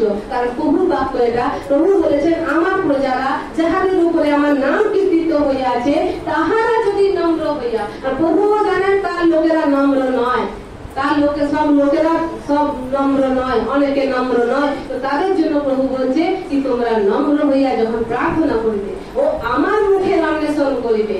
আমরা লোকের মুখের অন্বেষণ করতে চলে যাই, কোন পাস্টারের হাত দিলে আমার ঠিক হবে, কোন চার্চে গেলে আমার ঠিক হবে। ঈশ্বরের অন্বেষণ আমরা করি না। আরে ঈশ্বর বলেছে তুই বুকে হাত রাখ। যখন ওই বোনের মাধ্যমে পবিত্র আত্মা আসে, কি বলছে? তোর ভিতরেই আমি আছি, তুই কোথায় খুঁজে বেড়াচ্ছিস? আমরা এই পাস্টার, ওই পাস্টার, এই চার্চ, ওই চার্চ করে বেড়াচ্ছি। আমরা পাস্টারের অন্বেষণ করছি, আমরা এমন দাসের অন্বেষণ করছি হাত রাখলে আমি পড়ে যাবো। কি হবে? তার গ্রেসে তুমি পড়ে যাবে, ঠিক আছে, সে সময় পড়ে গেলে তোমার ঠিকও হয়ে গেল ব্যথা। তারপরে যখন ওখান থেকে চলে আসবে, আবার তোমার সেই ব্যথা হবে। কিন্তু যদি তোমার কানেকশন ঈশ্বরের সাথে জয়েন করে নাও, যদি ঈশ্বরের সাথে সেই কানেকশন জ্বলতেই থাকবে, কোনো ব্যথা, কোনো বিমারে আর তোমাকে শোবে না। কিন্তু পাস্টারের সাথে বা দাস দাসীর সাথে কানেকশন করো না, কানেকশন করো তো ঈশ্বরের সাথে, ঈশ্বরের বাক্যের সাথে। আর ঈশ্বর তার দাস দাসীকে জোগাড় করে দেবেন যে আপনাদেরকে বাড়িতে সাহায্য করবে। কিন্তু আমরা না, আগে ঈশ্বরের কাছে না বসে আমরা আগে দাস দাসীর কাছে যাচ্ছি, তারাই আমাদেরকে যেন উদ্ধার দেবে। না, উদ্ধার আমাদের সদাপ্রভুর কাছে, উদ্ধার যিশুর কাছে। তো আমাদেরকে যিশুর কাছে আসতে হবে, মানে বাক্যের কাছে আসতে হবে। কিভাবে আসতে হবে? আমি প্রার্থনা বাড়াচ্ছি, তার আগে আমাদেরকে মানে নম্র হতে হবে। আমি উপবাস বাড়াচ্ছি, তার আগে আমাকে নম্র হতে হবে। এবার আপনি বলবেন নম্র হবে কি? নম্র তো ভালো, আমাদেরকে ফাদার কত বকে চাচ্ছে, আমরা তো চুপচাপই থাকি। দিদি তুমি কত ফোনে বকে দাও, আমরা কিছু বলি, তাহলে তো নম্রই আছে না। এই নম্র বলে না, হ্যাঁ বকি, তোমরা চুপচাপ থাকো, কিন্তু এই নম্র নয়। আমাকে কেউ বকে, আমি নিজের কথা বলছি। আমি আগে প্রথম যখন চার্চে আসতাম, আমরা কি নম্র জানেন? আমরা সাপের মতো নম্র। সাপ যখন রাস্তায় চলে কিভাবে চলে?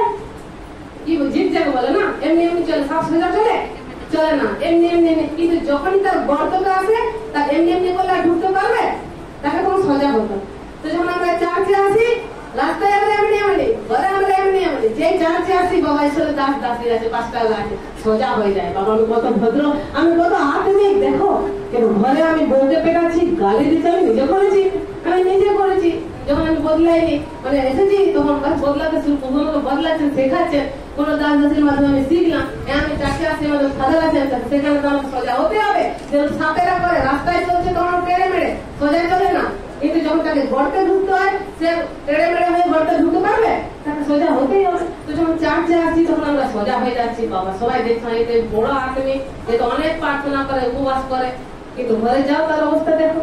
আমারই কিছু বছর আগে যদি দেখতে, দিদি চার্চে এত ভালো, ঘরে যে পুরো লেগে যাচ্ছে। কিন্তু যখন প্রভুর কাছে এলাম, প্রভুর মুখের অন্বেষণ করলাম, প্রভু তুই বল, আমি কি প্রার্থনা করলাম? প্রভু একে বদলা, আমার সাথে ঝগড়া করছে, প্রভু ওকে বদলাও। প্রভু তুই বদলাবে, তুই বদলাবি, সবাই বদলে যাবে। সত্যি বললাম, তবু ধমক দিলেন, তুই বদল, তুই নিজে বদল, ওকে আমি দেখে নেবো, বদলে যাবো, তুই বদলা। ওই সময় আমি নিজেকে বদলালাম। আমি সেই গালি গোলজ দেওয়া ঝগড়া চার্চে আমি সিধা সকালের মতো ঢুকলাম করতে, আর যখনই বেরোলাম আমার সে কেড়ে মেড়ে শুরু হয়ে গেল।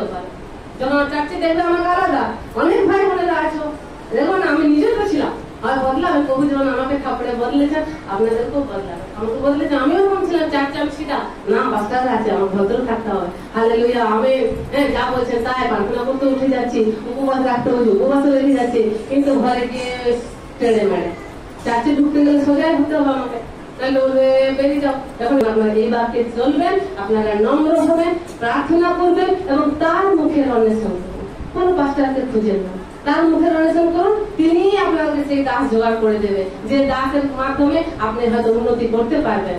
কিন্তু আগে প্রভুর কাছে যান, প্রভুকে বলুন, প্রভু জোগাড় করে দেবেন। কিন্তু আমরা মানুষকে বলি, প্রভু তুমি বদলাও, তুমি আমাকে ঠিক করো, কিন্তু না, আমরা ঠিক করার ক্ষমতা আমাদের কিছু নেই, আমরা নগণ্য মানুষ, আমরা আপনাদের মতনই মানুষ, আমরা কাউকে বদলাতে পারবো না, আমরা শিক্ষা দিতে পারবো, কিন্তু আগে তুমি প্রভুর কাছে যাও, প্রভু আমার মুখকে ব্যবহার করুন, তবেই আমি সেই শিক্ষা দিতে পারবো। হালেলুয়া।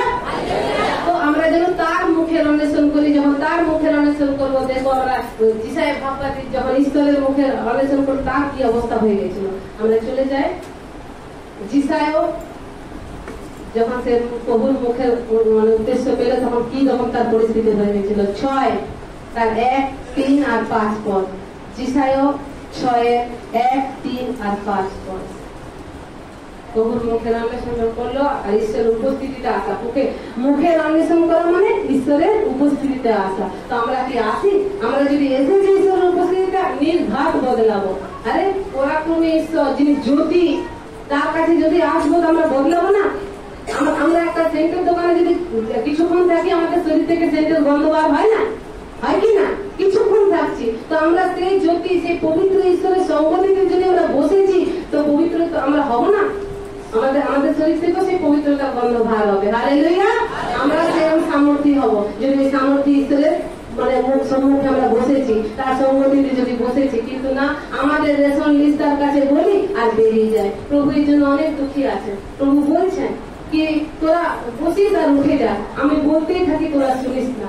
আমি তো বলার জন্য বসে আছি, আমি তো সকলের সাথে কথা বলতে চাই, কিন্তু তোরা হড়বড়িয়ে এসে প্রার্থনা করিস, বাস নিজেদের বলে উঠে চলে যায়। আর আমরা এটাই তো করতাম। তা সে কি বলছে আমাদের শোনার নামে, বাস প্রভু এটা চাই, এটা চাই, এটা চাই, এটা চাই। তারও তো কিছু বলার আছে কি, এটা পেতে গেলে তোকে এটা করতে হবে, এটা পেতে গেলে তোকে এটা করতে হবে। না না, তার শোনা শুনে দিয়েছিলিস, তুমি পুরা করো। এবার যখন পুরা হচ্ছে না, তখন ঈশ্বর শুনছে না কথা। আমি তো প্রার্থনা তো করছি, দিদি, কই শোনা হচ্ছে? প্রভু কি বলছে সেটা শুনছো? শুধু তো প্রার্থনা করছো, তাহলে তো কিছু আছে বলা, তবে না তিনি শুনবেন। আমরা ডাক্তারের আগে গিয়ে ডাক্তারকে আমরা রোগটা বলি, তারপর তো ডাক্তার কিছু আমাদেরকে বলে যে ঠিক আছে আপনাকে এগুলো ওষুধগুলো দিচ্ছি, আপনি এইভাবে খাবেন। আমরা কেমন মন দিয়ে শুনি কি বলছে ডাক্তার, কিন্তু প্রভুর কথা মন দিয়ে শুনি কি? আমি যে এতগুলো লিস্ট দিলাম, আমার বেকার চাকরি, আমার পিটির বিয়ে, আমার হ্যান, আমার তেন, আমার যা কিছু গ্রামের লোক, পড়া প্রতিবেশী, আমার মেয়ে, আমার শ্বশুর বিয়ার সবার লিস্ট যে দিলাম, এবার প্রভু কি বলছে আমরা শুনি, বসি প্রভু চুপচাপ বসে থাকি কিছুক্ষণ প্রভুর কাছে? না, যা প্রার্থনা করে দিলাম, আমিন বললাম, বেরিয়ে গেলাম। প্রভু বলার আগে আমিন বলে দিলাম, আর প্রভু কিছু করতে চাইছিলেন। আমরা সেটা শোনার অপেক্ষায় থাকি না, টাইম নেই আমাদের। তুমি শুনো, দিদি ছিলেন দিদা দোকানের জিনিস, উনি কি দোকানদার? উনি জীবন বদলনেওয়ালা, অনন্ত জীবন দেনেওয়ালা। দোকানদার নয় কি আমি তার কাছে দোকানের লিস্ট জানিয়ে দিলাম, বাস এবার তুমি দাও। তিনি বদলাতে চান আমাদের জীবনকে, আমাদের পরিবারকে, আমাদের সাথে জুড়ে আছে তাদের সকলকে তিনি বদলাতে চান, খুশি দিতে চান। আমরা যে দুঃখে কান্না কাটিতে পরিশ্রমে ছিলাম, সেখান থেকে বহু বার করার জন্য তিনি কি করলেন আপনারা জানেন? যারা নতুন এসেছেন তারা তার একমাত্র পুত্রকে দিয়ে দিলেন, প্রভু যিশুকে, যিনি আমাদের জন্য পৃথিবীতে এলেন, মার খেলেন, বড় লোক ঘরে জন্ম নেননি, গরিব ঘরে জন্ম নিলেন, এবং আমাদের পাপ, আমাদের রোগ, ক্ষত বিক্ষত তিনি নিয়ে গেলেন তার শরীরে। সেদিন তাকে মানুষ বলে চেনা যাচ্ছিল না, তিনি কোনো পাপ করেননি। কিসের জন্য মারা গেছেন, কিসের জন্য তাকে মারা হয়েছিল জানেন? ঈশ্বরের পুত্র বলেছিলেন। তিনি আমাদের পাপকে নিয়ে নিয়েছিলেন, তার শরীরকে ক্ষত বিক্ষত করা হয়েছিল। আজ যখন আপনারা এসেছেন, কারো রোগ আছে, কারো দুষ্ট আত্মা পীড়িত কেউ আছেন, ওই প্রভু যিশু আগে আপনাদের নিয়ে নিয়েছেন। আজ আপনারা যখনই বিশ্বাস এসেছেন আর বিশ্বাস করবেন, দেখবেন আপনাদের রোগ সকলকে, আপনাদের ওই দুষ্টতা যেটা বন্ধনে আছে সব প্রভু আজাদ করবেন। কখন? যখন আপনি বিশ্বাস করবেন। এমনি কি এসেছেন আমি রোগ সারার জন্য, সেই বিশ্বাস। বিশ্বাস মানে সম্পূর্ণ বিশ্বাস। হ্যাঁ প্রভু যিশু তুমি উদ্ধার কর্তা, তুমি আমাকে মুক্তিদাতা, তুমি আমাকে পরিমলের মা সেদিন বললো। সে অনেক জায়গায় গেছে, এক সপ্তাহ তার ছেলে কথা বলেনি, কথা বলার ছেলে 1 মাস সে জ্বরে ভুগছিল, তার আগেও অসুস্থ ছিল, অনেক ডাক্তার দেখিয়েছে, অনেক কবিরাজ, অনেক ঝাড় ফুঁক করেছে, কিন্তু কোনোতে কিছু হয়নি। কিন্তু যখন সে প্রভু যিশুর কাছে এলো, তাকে বলা হলো দেখো আরো যদি কোথাও যাওয়ার আছে যাও, কিন্তু প্রভু যিশুর কাছে আসার পর আর যাবে না। কিন্তু আমার না যদি কোথাও ঠিক হবে না, তো প্রার্থনা করে দাও, প্রভু যিশুই ঠিক করবে। তো সত্যি প্রভু যিশু তার বিশ্বাস দেখে তার সন্তানকে ঠিক করে দিলেন। কে ঠিক করলো? প্রভু যিশু। হালেলুয়া। প্রভু যিশু তার ছেলে ওই বন্ধনকে, ওই দুষ্ট আকার যা বন্ধন করে দিয়েছিল, আজ থেকে 2024-25 সাল আগেই তিনি নিয়ে নিয়েছেন। তবে তাই আমরা যিশুর নামে উদ্ধার পাচ্ছি। তবে তাই আপনারা এসেছেন কি চলো চার্চে চলো। চার্চে কে? প্রভু যিশু থাকেন। তিনি থাকেন পবিত্র আত্মা রূপে এখানে। পিতা পুত্র পবিত্র আত্মা আলাদা নন, সদা প্রভু আলাদা নন। সদা প্রভু তিনি সদাই প্রভু, তিনি সব সময়ের জন্য প্রভু। তো যিশুকে সদা প্রভু, তিনি ইহোবা, তিনি পবিত্র আত্মা। আমাদের ত্রিএক পরমেশ্বর, আলাদা আলাদা নয়। তো কেউ ভুলে থাকবেন না যে পিতা আলাদা, পুত্র আলাদা, পবিত্র আত্মা আলাদা। একজনেই তিনি, তিনটে রূপ, একজনেই তিনি। Hallelujah, hallelujah. এটা যিশায়া বাবাজি একজন নবী ছিলেন, ভবিষ্যৎ বক্তা। তিনি বলছেন কখন? যখন তিনি ঈশ্বরের মুখের অন্বেষণ করলেন আর দেখতে পেলেন, ঈশ্বরের সাথে তার যখন দেখা হলো সামনাসামনি, তখন তার কি অবস্থা হয়েছিল আপনারা দেখি। আমাদেরও আজ হয়ে যায়। আমরা যখন সেই পবিত্র আত্মা উপস্থিতি, যখন প্রভু বলছেন বল কি আর কি চাই, আমরা থতমত হয়ে গেছি। কিছু না প্রভু তোমার উপস্থিতি এসে ওটাই ধন্যবাদ ছাড়া বেরোচ্ছেই না মুখে কিছু। ফোনের ওই পারে পবিত্র আত্মা আমাদের উপস্থিতি দেখে আমাদেরকে বলছেন বল আর কিছু বলার আছে, কিছু জানবি না প্রভু, না তোমাকে পেয়েছি। সত্যি যখন আপনারা আসবেন না, এখন সেটা শুনুন ফোনে কারোর মাধ্যমে, যখন আপনার ভিতরে পবিত্র আত্মা আসবে আপনি কিরকম হয়ে যাবে? এই যিশায়ের মতো হয়ে যাবেন আপনি সেদিন। তখন নিজের পাপ দেখবেন, লোকের পাপ নয়। আজ আমরা লোকের পাপ দেখি, দেখো প্রভু আমার স্বামীটা কিরকম করছে, দেখো প্রভু আমার ননদটা আমার সাথে ঝগড়া লাগছে, দেখো প্রভু আমার শ্বশুর আমাকে এরকম জ্বালাচ্ছে, আমার স্বামী জ্বালাচ্ছে। আমরা লোকের পাপ দেখতে বেড়াই যখন প্রভুর সম্মুখে আসি। কিন্তু যখন প্রভুর সাথে স্বয়ং ঈশ্বরের সাথে আমাদের সাক্ষাৎ হবে, আমরা হাই হাই করবো, আমরা নিজেদেরকে পাপী বলে মনে করবো। আর সেই দিন আমরা আমাদের স্বরূপকে দেখতে পাবো, এবং আমরা তখন সেদিন সেবা নয়, সেদিন কাজ নয়, আমরা বলবো শুধু প্রভু তোমাকে চাই, তোমাকে চাই আর তোমাকে চাই। হালেলুয়া। যে বছর উসিয়া রাজার মৃত্যু হয়, আমি প্রভুকে এক উচ্চ ও উন্নত সিংহাসনে উপবিষ্ট দেখলাম। আমি এখানে যিশায়া বলছে, আমি প্রভুকে কি দেখলাম? উচ্চ আর উন্নত সিংহাসনে উপবিষ্ট দেখিলাম। তাহার রাজপথের অঞ্চলে মন্দির পূর্ণ হইয়াছিল। তাহার নিকটে সরাবগণ দণ্ডায়মান ছিলেন। তাহাদের মধ্যে প্রত্যেক জনের 6 পক্ষ, স্বর্গদূতেরা 6 পক্ষ। প্রত্যেক 2 পক্ষের দ্বারা আপন মুখ আচ্ছাদন করলেন, 2 পক্ষ দ্বারা আপন চরণ আচ্ছাদন করেন, 2 পক্ষ দ্বারা তারা উড্ডীয়মান হন, উড়ে। 6টা স্বর্গদূতের 6টা পক্ষ, 6টা পাখা। 2 পক্ষ দিয়ে তারা কি করেছে? নিজেদের মুখকে ঢেকে রেখেছে। 2 পক্ষ দিয়ে তারা কি করেছে? পাকে ঢেকে রেখেছে। আর 2 পক্ষ দিয়ে তারা উড়ে। কেন মুখকে ঢেকে রেখেছে? কেন পাকে ঢেকে রেখেছে? যাতে মানুষরা তো যাকে তাকে প্রণাম করে দেবে, যাকে তাকে ঈশ্বর বলে মেনে নেবে। তো স্বর্গদূতরা এত সুন্দর, যারা ঈশ্বরের সম্মুখে থাকে সবসময়, যারা দণ্ডায়মান, তো তাদেরও সেই ঈশ্বরের জ্যোতি তাদের উপরে আসে। তো মানুষরা কি করবে? যখন স্বর্গদূতরা আসবে কিছু বার্তা নিয়ে, তারা প্রণাম করতে লেগে যাবে, যেমন যোহানও করেছিল। তো স্বর্গদূতকে প্রণাম যাতে না করি, পা ঢেকে রাখে, কারণ প্রণাম নেওয়ার যোগ্য কেউ নয়। প্রণাম নেওয়ার যোগ্য কে? একমাত্র ঈশ্বর, আমাদের প্রভু যিশু। তাকে আমরা আদর, সম্মান, ভালোবাসা, সম্মান, প্রণাম সব ডাকে দিই। তাছাড়া কোন স্বর্গদূত যোগ্য নয়। আর এখন আমরা কোন পাস্টারকেও সেই ঈশ্বরের তুল্য ভেবে নিচ্ছি না। প্রণাম নেওয়ার যোগ্য একমাত্র আমাদের ঈশ্বর। হালেলুয়া। স্বর্গদূতেরা পর্যন্ত প্রণাম নেয় না, কারণ জানাতে তারা কি করছিল? 2 পাকে ঢেকে যাচ্ছে এবং মুখকেও ঢেকে যাচ্ছে, যাতে তারা এত সুন্দর যে আমরা তাদেরকে দেখে ঈশ্বর না মনে করে নিই। তার জন্য 2 পক্ষ দিয়ে নিজেদের মুখ ঢেকে রাখে, 2 পক্ষ দিয়ে নিজেদের চরণ ঢেকে রাখে, আর 2টি পাখা দিয়ে তারা ওড়ে। তো তারা কি করছে? দণ্ডায়মান আছে সেই সিংহাসনের সামনে। কে দেখছে এটা? যিশায়া। কে দেখছে? যিশায়া। উসিয়া রাজার মৃত্যুর পর এই সে দর্শন দেখছে, পরস্পর ডাক তাকিয়া বলতে লাগলেন, পবিত্র পবিত্র পবিত্র বাহিনীগণের সদাপ্রভু, সমস্ত পৃথিবী তাহার প্রতাপে পরিপূর্ণ। এরা সর্বদূতেরা সবসময় ওখানে দণ্ডায়মান হয়ে দাঁড়িয়ে তারা সেই পবিত্র সিংহাসনের সামনে বলছে। তখন ঘোষণাকারীর রবে শিলামূল সকল কাঁপিতে লাগিল। ওই যে সর্বদূতেরা ঘোষণা করছে পবিত্র পবিত্র পবিত্র পিতা ঈশ্বর, ওই ঘোষণা কি শিলামূল সব কাঁপতে লাগলো। কে দেখছে? যিশায়া দর্শন দেখছে। কাঁপিতে লাগিল আর গৃহ ধূমে পরিপূর্ণ হইতে লাগিল। পুরো ধোঁয়ায় ভরে গেল সেই গৃহ। আর শিলামূল পাথরের মূল পর্যন্ত কাঁপিতে লাগিল। সেই স্বর্গদূতেরা যখন সেই উচ্চ সিংহাসনে উপবিষ্ট সেই রাজা প্রভুদের প্রভু তার সামনে যখন তারা বলছে, কি বলছে গো? পবিত্র পবিত্র পবিত্র বাহিনীগণের সদাপ্রভু, সমস্ত পৃথিবী তাহার প্রতাপে পরিপূর্ণ। সমস্ত পৃথিবী তাহার প্রতাপে পরিপূর্ণ। হালেলুয়া।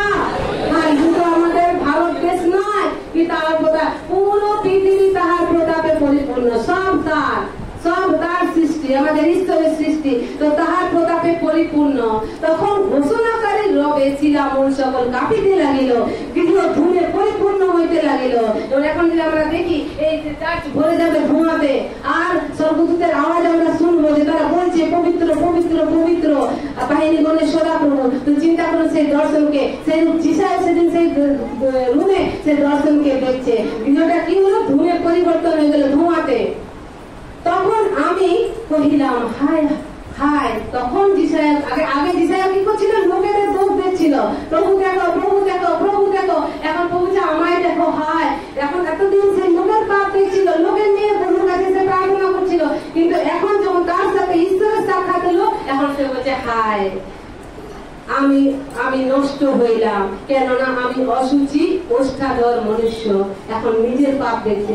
আমার ভাই এবং বোনেরা, আপনারা যখন ঈশ্বরের সাক্ষাৎ আসবেন না, আপনারা না স্বামীর দোষ দেখবেন, না শাশুড়ির দেখবেন, না শ্বশুরের দেখবেন, না ননদের দেখবেন, আপনারা নিজের পাপকে দেখবেন। প্রভু আমি পাপী, হ্যাঁ প্রভু আমাকে বদলাও, প্রভু আমাকে বদলাও, আমাকে সাহায্য করো, আমার মুখকে কন্ট্রোল করো। কখন? যখন আমরা ঈশ্বরের সাক্ষাৎে আসবো আর আমাদের নিজেদের পাপটা আমরা দেখবো। যিশায়া সেদিন বলছিল, এই দর্শন দেখার পূর্বে সে অন্যদেরকে দোষ দিত, অন্যদের সমালোচনা, কিন্তু যিশায়া যখন ঈশ্বরের সাক্ষাৎ এলো, হায় আমি নষ্ট হইলাম। কেন বলছে? কারণ আমি পাপী, আর আমি কার দর্শন পাইলাম? পবিত্র ঈশ্বরে। তা বাইবেলে কি লেখা আছে? পবিত্র ঈশ্বরের দর্শন কেউ পাইতে পারে না, নষ্ট হয়ে যায়, মারা পড়ে। তো সেই যিশায়া বলছে, আমি তো পাপী আর আমি কার দর্শন পাইলাম? তখন আমি কইলাম হায় আমি নষ্ট হইলাম, কেননা আমি অসুচি ওষ্ঠাধর মনুষ্য এবং অসুচি ওষ্ঠাধর জাতির মধ্যে বাস করিতেছি। ওষ্ঠাধর ঠোঁট আমার পাপ করে, আমি মুখ দ্বারা পাপ করি এবং সেই সকল মনুষ্যদের মধ্যে আমি বাস করিতেছি। আর আমার চক্ষু রাজাকে, বাহিনীগণের সদাপ্রভুকে দেখিতে পাইতেছে। হালেলুয়া। এই পাপী লোকেদের সাথে আমি আছি, আমার নিজেরও ঠোঁট সে পাপ করে, পাপের কথা বলে, কিন্তু আমি কাকে দেখতে পাচ্ছি? সেই রাজাকে, যে যিনি বাহিনীগণের সদাপ্রভু। হালেলুয়া। এবার যখন বলতে গেল, এবার দেখো স্বর্গদূত তাকে কি করছে? পরে ওই সরবগণের মধ্যে একজন আমার কাছে উড়িয়া আসিলেন, তাহার হস্তে একখানি জ্বলন্ত অঙ্গার ছিল। কয়লার আগুন দেখেছ? লাল যেটা জ্বলে, সেরকম ওই একটা স্বর্গদূতের হাতে ছিল। তিনি যজ্ঞবেদীর ওপর হইতে চিন্তা দ্বারা তাহা লইয়াছিলেন, আর তিনি আমার মুখে তাহা স্পর্শ করাইলেন আর কহিলেন, দেখো ইহা তোমার অষ্টাদশ স্পর্শ করিয়াছে, তোমার অপরাধ ঘুচিয়া গেল ও তোমার পাপের প্রায়শ্চিত্ত হইল। হালেলুয়া।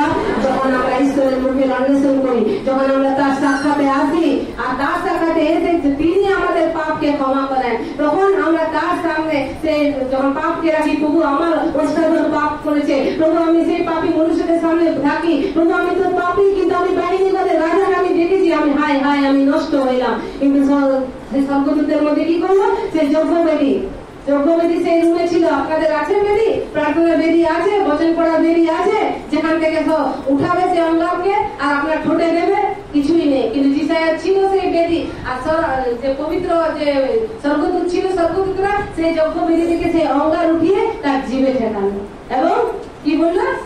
তোমার পাপ কি হলো? ঘুচিয়া গেল ও তোমার পাপের প্রায়শ্চিত্ত হইল। তো আপনার পাপের প্রায়শ্চিত্ত হইবে, আপনি লোকের পাপের প্রায়শ্চিত্ত করতে যাবেন না। যখন আপনি ঈশ্বরের মুখে অন্বেষণ করবেন, যখন আপনি নম্র হবেন এবং প্রার্থনা করবেন এবং তার মুখে মুখের অন্বেষণ করবে তো ঈশ্বর আপনাকে বদলাবে। আর আপনি যখন নিজেকে বদলাতে দেখবেন আপনি অন্য মানুষদেরকেও বদলাতে দেখতে পাবেন। আপনি দেখুন সবাই বদলে যাচ্ছে, কারণ আপনি নিজে বদলেছেন। আর আমি নিজে বদলাই না, আমি লোককে বদলাতে চলি, তো ওটা কখনোই হবে না। ঈশ্বর বলবে আগে তুই বদলা। আমরা কি নম্র হয়েছি? নম্র আমরা হইনি। কারণ নম্র কাকে বলবো? আপনার মুখের কথার দ্বারা কেউ কি চোট পাচ্ছে, কেউ কি দুঃখ পাচ্ছে, কেউ কি কাঁদছে। আমি এই বোনকে হয়তো অনেক কঠিন কথা বলে দিলাম, অনেক নোংরা তীর বিদ্ধ হয়ে গেল তার হৃদয়ে। এবার তাকে দুঃখ দিয়ে, সেই ঈশ্বরের সন্তানকে দুঃখ দিয়ে, তাকে কষ্ট দিয়ে, মনোপীড়া দিয়ে আমি যাচ্ছি সেই ঈশ্বরের কাছে প্রার্থনা করতে, প্রভু আমাকে দয়া করো, আমাকে আমাকে আমাকে আমার এই পরিস্থিতিটাকে উদ্ধার দাও। তো প্রভু কি বলবে? প্রভু কি বলবে? আগে নিজেকে বদলা, আগে নিজেকে বদলা, নম্র হ। তো আমার কথাবার্তা বদলে যাবে। কখন আমি তার মুখের অন্বেষণ করব, আমার মুখের ভাষা বদলে যাবে। যে মুখের ভাষায় লোকেরা কষ্ট পেত, লোকেরা দুঃখ পেত, আমার চেটাং কথাতে, সেই চেটাং কথা বদলে যাবে যখন আমরা কার অন্বেষণ করবো, কার প্রভুর মুখের অন্বেষণ করবো এবং কার সম্মুখে আসবো। তখন প্রভু আমাদের সকল পাপের প্রায়শ্চিত্ত করবেন, আমাদের ঠোঁটে সে অঙ্গার তিনি দিবেন এবং আমাদের তিনি পবিত্র করবেন এবং আমাদের ভাষা সেদিন বদলে যাবে, আমরা নম্র হয়ে যাব। আর তখন তিনি আমাদের দেশকে আরম্ভ করবেন। তারপর যিশাই কি বলছে? পরে আমি প্রভুর রব শুনিতে পাইলাম। এবার আগে যিশাই আমি পড়লাম না, আগে যিশাই না বলছিলেন। এবার যখন তিনি বললেন, ওই অঙ্গার যখন মুখে দিলেন, তার পাপ যখন প্রায়শ্চিত্ত হইল পাপে, তখন তিনি বললেন, ঈশ্বর বলছেন এখানে, আমি কাহাকে পাঠাইব? আমাদের পক্ষে কে যাইবে? আমি কইলাম, এই আমি, আমাকে পাঠাও। হালেলুয়া। যিশাই বলছে, এই যে আমি, আমাকে পাঠাও। তখন তিনি রেডি। তখন তিনি কি বলছিলেন? আমি পাপী, আমি আমার ওস্তাদ পাপ করিয়াছে। কিন্তু যে প্রভু তাকে স্পর্শ করলেন, যখন প্রভুর মুখের অন্বেষণ করছিল, প্রভুর সাক্ষাৎ এসেছিল, প্রভু তার কার্য করলেন তার স্বর্গদূত দ্বারা, তখন এবার যখন প্রভু যে কে যাইবে, তখন যিশাই বলছে, আমি যাইব। হালেলুয়া। তো আমরা যখন ঈশ্বরের উপস্থিতিতে আসি, তখন আমরা নিজেদেরকে দেখতে পাই। ঈশ্বরের উপস্থিতি মানে বাক্যে যখন আসি, এই বাক্য হচ্ছে আয়না। তো আয়নায় আপনি যখন দাঁড়াবেন, আমি আয়নায় দাঁড়াবো, আমি আপনাদেরকে দেখতে পাবো, আমি নিজেকেই তো দেখতে পাবো। তো এটা তো আয়না, আমি তো যেটা আয়না, তো এর সামনে দাঁড়াচ্ছি, আমি লোককে কেন দেখছি, আমার স্বামীকে কেন দেখছি, আমার পাড়া প্রতিবেশীকে কেন দেখছি? এটা তো আয়না। যদি আপনারা মনে করছেন বাইবেল আয়না, তো এই আয়না আপনাকে দেখাচ্ছে, আপনি নিজের চেহারাটা দেখুন। কিন্তু অনেকে কি করে? বাইবেলের সামনে এসে লোকের চেহারা দেখে, লোককে বদলাবার চেষ্টা করে। আচ্ছা, এটা লেখা আছে, আমি তোর বচনটা শোনাবো না, এটা আপনাকে বলছে। কারণ এখন আপনি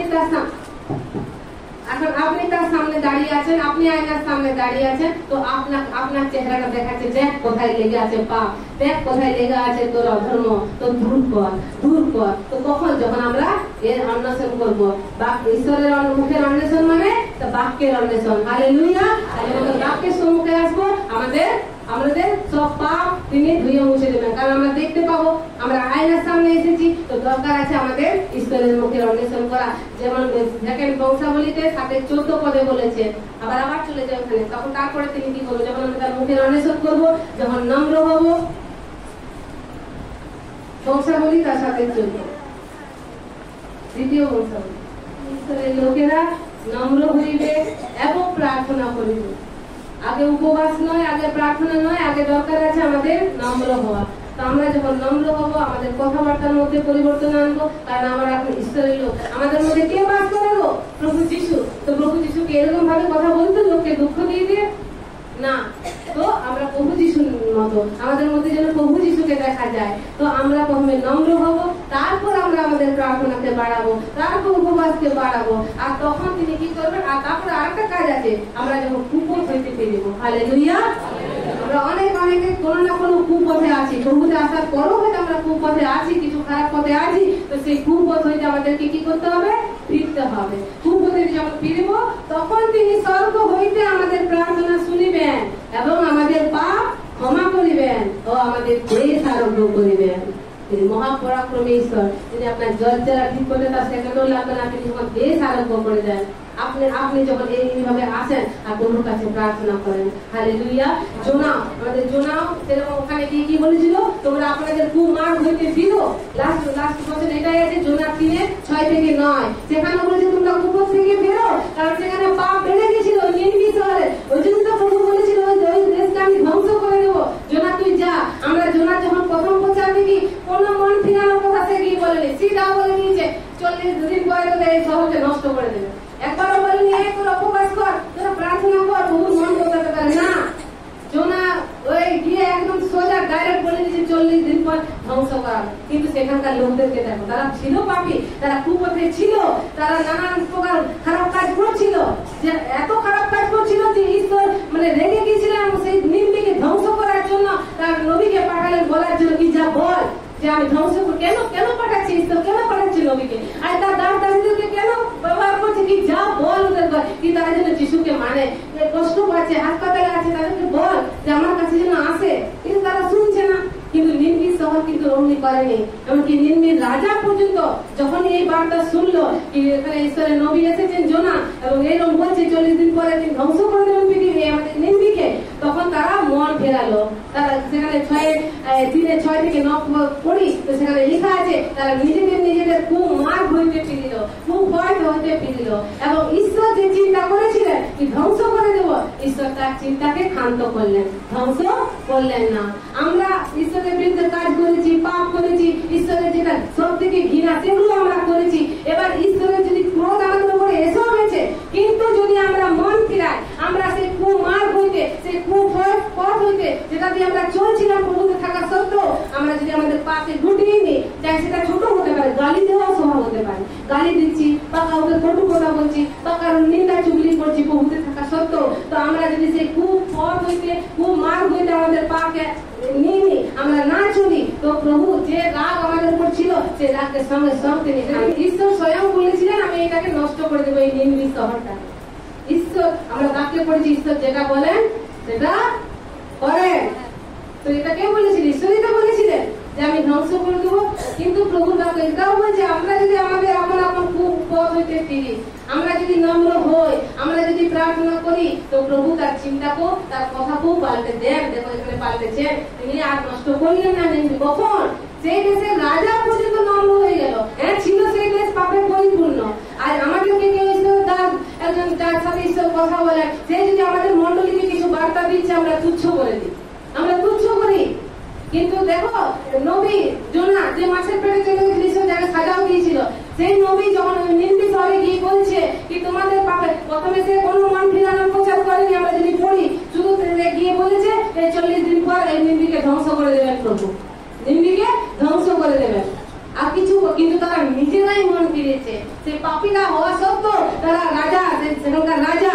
আমাদের চার্চে যদি কিছু বার্তা আসে পবিত্র আত্মা থেকে, তো আমাদের ফাদার সেখানে সবাইকে জানাবেন, আমাদের ফাদার দাঁড়িয়ে বলবেন পবিত্র আত্মা থেকে এটা বার্তা, আমরা এটা শুনবো, আমরা এটা করবো। হালেলুয়া। তো তখন আমরা কি করবো? ফাদারের কথা শুনে, যেমন সেদিন রাজার কথা শুনে পুরো শহর, শুধু শহর নয় পশুদেরকেও বলেছিল কোনো জড়ানো যাবে না। আমরা পড়লাম, পড়লো তাদেরকেও উপাস, ছোট শিশুদেরকেও উপাস, সবাই উপাস রেখে কি বললো? আমরা বসবো, আমরা আর্তনাদ করবো, আমরা প্রার্থনা করবো। কারা বলছিল? যারা একদিন পাপের মধ্যে ছিল, কিন্তু যখন ঈশ্বরের নবী গিয়ে সেখানে প্রচার করলো কি তোমাদের পাপের কারণে ঈশ্বর ক্রুদ্ধ হয়েছে এবং 40 দিনের মাথায় এই শহরকে ধ্বংস করে দেবে। তো সেখানে রাজা না কঠোর হয়নি, সে ফিরনের মতো, সে কিন্তু নম্র হয়েছে। নিজের রাজকীয় পোশাক যেটা খোলা অসম্ভব, কিন্তু সেই পোশাক সে খুলে দিল। আজ আমি রাজা নয়, রাজা আমার বার্তা পাঠিয়েছেন আমার শহরকে তিনি ধ্বংস করে দিবেন। তিনি কোনো অহংকার করেননি বা নবীকে ধরে বেঁধে রাখেননি বা নবী নিয়ে সমালোচনা করেননি। নবী যেটা বলেছেন সেই রকমই তিনি করলেন। যখন মন ফেরাতে বলেননি, সরি তিনি তো বলেন 40 দিন পর ধ্বংস করে দেবেন, কিন্তু তারা নিজেরাই মন ফেরালো, নিজেরাই জ্বর পরিধান করলো। সেই রাজা ভস্ম মাগলো, ছাই মাগলো। তখনকার দিনে এরকম ছিল, সে বসে গেল প্রার্থনাতে আর উপবাস প্রার্থনাতে। পুরো শহরকে বার্তা পাঠানো হয়ে গেল কি তোমরা সকলে উপবাস রাখো আর কি করো?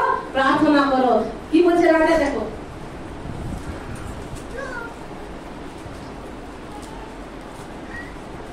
আমরা যখন 9 পদে পড়ছি, 9 পদে রাজা বলছে আমরা দৌরাত্ম হইতে আমরা যদি ফিরি, এটা কুপথ যেমন আমরা পড়লাম, আর প্রত্যেক জন আপন আপন কুপথ ও আপন আপন হস্তস্থিত দৌরাত্ম হইতে ফিরো। আমরা যদি আজ নিজেদের কুপথ হইতে, আমারটা আপনারা জানেন না, আপনাদের তো আমি জানি না, কিন্তু আমরা নিজেদেরটা জানি কি কুপথে আমি আছি। সেদিন যখন আব্রাহামকে প্রভু বললেন, আব্রাহামকে যখন তিনি ঘর থেকে বার করলেন, তাকে কিছু প্রতিজ্ঞা দিলেন কি আমি তোকে সন্তান দেবো, নদীর বালিও গোনা যাবে না, আকাশে তারাও গোনা যাবে না, তোকে এমন সন্তান দেবো। কিন্তু দিয়ে দিয়েছিল কি? 24 বছর পরেও সে যখন প্রার্থনা করছে তখনও তার সন্তান হয়নি, কিন্তু তখনও তাকে ঈশ্বর কি বলছে, আব্রাহাম আমার সম্মুখে গমনাগমন করতে যা আর সিদ্ধ হতে যা, ঈশ্বরের সম্মুখে চলতে যা। ঈশ্বরের সম্মুখে যখন চলবো আমরা পাপ করতে পারবো? এতদিন সে ঈশ্বরের সঙ্গে চলতো, ঈশ্বর ছিল আগে আর আব্রাহাম ছিল পিছে, কিন্তু 24 বছর পর যখন আব্রাহাম প্রার্থনা করছে তখন ঈশ্বর কি বলছে, ওখানে লাইনটা পড়বেন, আব্রাহাম আমার সাক্ষাতে গমনাগমন কর। ঈশ্বরের সাক্ষাতে মানে এখানে ঈশ্বর আছেন আর আমরা এখানে নিজেদের কাজকর্ম করছি। আমরা পারবো পাপ করতে? আমাদের সন্তানেরা পিকনিক করতে যাচ্ছে, আমরা যদি আগে যাই আমাদের সন্তানেরা পিছনে থাকবে, সে কিছুই করতে পারে, কাউকে মারামারি করতে পারে, গুটকাও খেতে পারে, বিড়িও খেতে পারে, কারণ মা বাবা আগে আছে, দেখছে পিছন থেকে। কিন্তু যদি পেছনে থাকে আমাদের মা বাবা, আমরা আগে কিছু পাপ করতে পারবো, কিছু করতে পারবো, কাউকে হাই বাই করতে পারবো? কারণ আমাদের পেছনে কে আছে? মা। আমরা তার সম্মুখে যাতায়াত করছি। কিন্তু আমাদের মা বাবা আগে আব্রাহাম তাই করছিল, ঈশ্বরকে আগে রেখেছিল, ঈশ্বরের পথে সে চলছিল। কিন্তু 24 বছর পর যখন আব্রাহামকে প্রভু বললেন যে আমার সাক্ষাতে গমনাগমন কর আর সিদ্ধ হতে যা, তো আব্রাহাম যখন ঈশ্বরের সম্মুখে গমনাগমন করছে তখন তার যা কিছু খারাপ স্বভাব ছিল হয়তো সে সিদ্ধ হয়নি, তো সে সিদ্ধ হতে থাকলো। কারণ এখন দেখছি আমি ঈশ্বরের সম্মুখে গমনাগমন করছি, তো কিভাবে পাপ করবো? সন্তানেরা যদি মা বাবার সম্মুখে থাকে, মা বাবার সামনে থাকে, সে উল্টা পাল্টা কিছু করতে পারবে? কিন্তু মা বাবা যদি পেছন ফিরে থাকে, অন্যদিকে থাকে, যে কিছু করতে পারে, মিথ্যে কথাও করতে পারে, চুরি করতে পারে, কিছু করতে পারে, কারণ সে তার মা বাবা আগে চলে গেছে, সে পিছনে আছে। তো কিন্তু ঈশ্বর তাকে যখন বললেন আব্রাহামকে কি আমার সম্মুখে কর গমনাগমন, তখন সিদ্ধ হলেন আর তাকে প্রভু সন্তানের সাথে আশীর্বাদ করলেন ইসাহাকের সাথে। হালেলুয়া! কত বছর বয়সে? 100 বছর বয়সে। আর তার স্ত্রী 99 বছর বয়সে। মাসিক ধর্ম প্রথম হয়ে গেছিল। সেই অবস্থাতেও প্রভু তার পরিস্থিতিকে বদলে দিলেন। হালেলুয়া! তার পরিস্থিতিকে বদলে দিলেন, তাকে সন্তান দিলেন, ইসাহাক দিলেন তাকে। কখন? যখন সে সিদ্ধ হলো। তো আমরাও সেদিন রাজাও বললেন কি তোমরা তোমাদের দৌরাত্ম হইতে ফিরো এবং আমরা আমাদের পূর্ব হইতে ফিরি। নবপদে কি বলছে? হয়তো ঈশ্বর ক্ষান্ত হইবেন। রাজার আশা ছিল হয়তো ঈশ্বর ক্ষান্ত হইবেন আর অনুশোচনা করিবেন ও আপন প্রজ্বলিত ক্রোধ হইতে নিবৃত হইবেন, তাহাতে আমরা বিনষ্ট হইব না। হালেলুয়া! এটা আমরা ঈশ্বর এক বলছে, আমরা আরেক করছি। ঈশ্বরের আত্মার কথা আমরা শুনছি না, গ্রাহ্য করছি না। আমরা কোন অন্য সোর্স নিয়ে আমরা চিন্তা করছি, শয়তানকে কার্য করতে দেব না। সেদিন যেমন রাজা বলছে তোমাদের কুপথে ফিরো, হয়তো ঈশ্বর ক্ষান্ত হইবেন আর তার প্রজ্বলিত ক্রোধ নিবৃত হইবেন, তাহাতে আমরা বিনষ্ট হইব না। 10 পদে আমরা পড়ছি, তখন ঈশ্বর তাহাদের ক্রিয়া, তাহাদের যে আপন আপন কুপথ হইতে বিমুখ হইল তাহা দেখিলেন। বলুন ঈশ্বর দেখেন, বলুন সবাই ঈশ্বর দেখেন। যখন রাজা বললো, চট পড়লো, আর সবাই যখন তাদের কুপথ হইতে ফিরল, কেউ চুরি করতো, কেউ চামারি করতো, কেউ ব্যভিচার করতো, কেউ মারপিট করতো, কেউ কাউকে যাতনা তাড়না দিত, সব নিজের নিজের কুপথ হইতে যখন ফিরলো, কে দেখলো? ঈশ্বর দেখলো। কি বলছে? তখন ঈশ্বর তাহাদের ক্রিয়া মানে তাদের কাজ, তাহারা যে আপন আপন কুপথ হইতে বিমুখ হইল তাহা দেখিলেন আর তাহাদের যে অমঙ্গল করিবেন বলিয়াছিলেন তদ বিষয়ে অনুশোচনা করিলেন। ঈশ্বরও দুঃখ পান। কেন? আমরা আমাদের সন্তানকে মেরে নিয়ে কাঁদতাম না? আমিও আমার ছেলেকে মেরে নিয়ে ঘুমোতো, আমার ছেলে চলেছিল আর তারপরে দেখে কাঁদলো, কেন মারলাম না? কিন্তু রাগার সময় মেরে দিতাম ছেলেকেও মেয়েকেও, কিন্তু পরে দুঃখ পেতাম। ঈশ্বরও আমাদের মায়ের থেকেও বাবার থেকেও অধিক আমাদেরকে প্রেম করেন। তিনি হয়তো রাগে ক্রোধ করে আমাদের পাপের কারণে হয়তো আমাদেরকে সাজা দেন, কিন্তু তিনি তখন অনুশোচনা করেন, তিনি দুঃখ পান, তিনি কাঁদেন। তিনি বলছেন পবিত্র আত্মায় ভরে কি তোরা কাঁদিস না, আমার দুর্বলতা একমাত্র তোদের কান্না, আমার দুর্বলতা একমাত্র তোদের কান্না। ঈশ্বরেরও দুর্বলতা আছে, যেটা হচ্ছে আমাদের কান্না। তিনি আমাদের কান্না সহ্য করতে পারেন না, আর আমাদের চোখের জল সবার জন্য তার একমাত্র পুত্রকে দিয়ে দিলেন, বলিয়ে দিয়ে দিলেন, ক্ষত বিক্ষত হয়ে করে দিলেন তার শরীরকে। কাদের জন্য গো? বহুতা আমাদের জন্য, যাতে আমরা না আজ কাঁদি, আমরা না আজ কষ্ট পাই, আমরা যাই হাসপাতালে পড়ে না থাকি, রোগগ্রস্ত না থাকি, শয়তানের বন্ধনে না থাকি। একমাত্র কেউ দেবে? তোমরা দেবে নিজেদের একমাত্র পুত্রকে বলি দেবে কারোর জন্য? কোন পাপী ব্যক্তির জন্য দেবে? তাহলে কিন্তু আব্রাহাম সে কাজ করেছিল, যার জন্য আব্রাহামকে প্রভু তার ধার্মিক ব্যক্তি বলে গণনা করেছিলেন। বলছে দেখো এটা কত উত্তম মনোহর যে ভ্রাতারা ঐক্যে বাস করে। তো আমরা সকলে ভাই, ঈশ্বরের নজরে আমরা আত্মা। তো এখানে কোনো মেয়ে ছেলে বলে কিছু নেই, ঈশ্বরের নজরে আমরা সবাই আত্মা। তো আমরা ভ্রাতারা একসঙ্গে ঐক্যে বাস করি। করে আমরা সকল ভাই বোন যখন ঐক্যে বাস করবো, ঈশ্বরের চোখেও এটা মনোবল লাগে, তিনি তখন আমাদেরকে বৃদ্ধি করেন বাড়া। তো প্রভু এই বাক্যের মাধ্যমে সকলকে আশীর্বাদ করুন।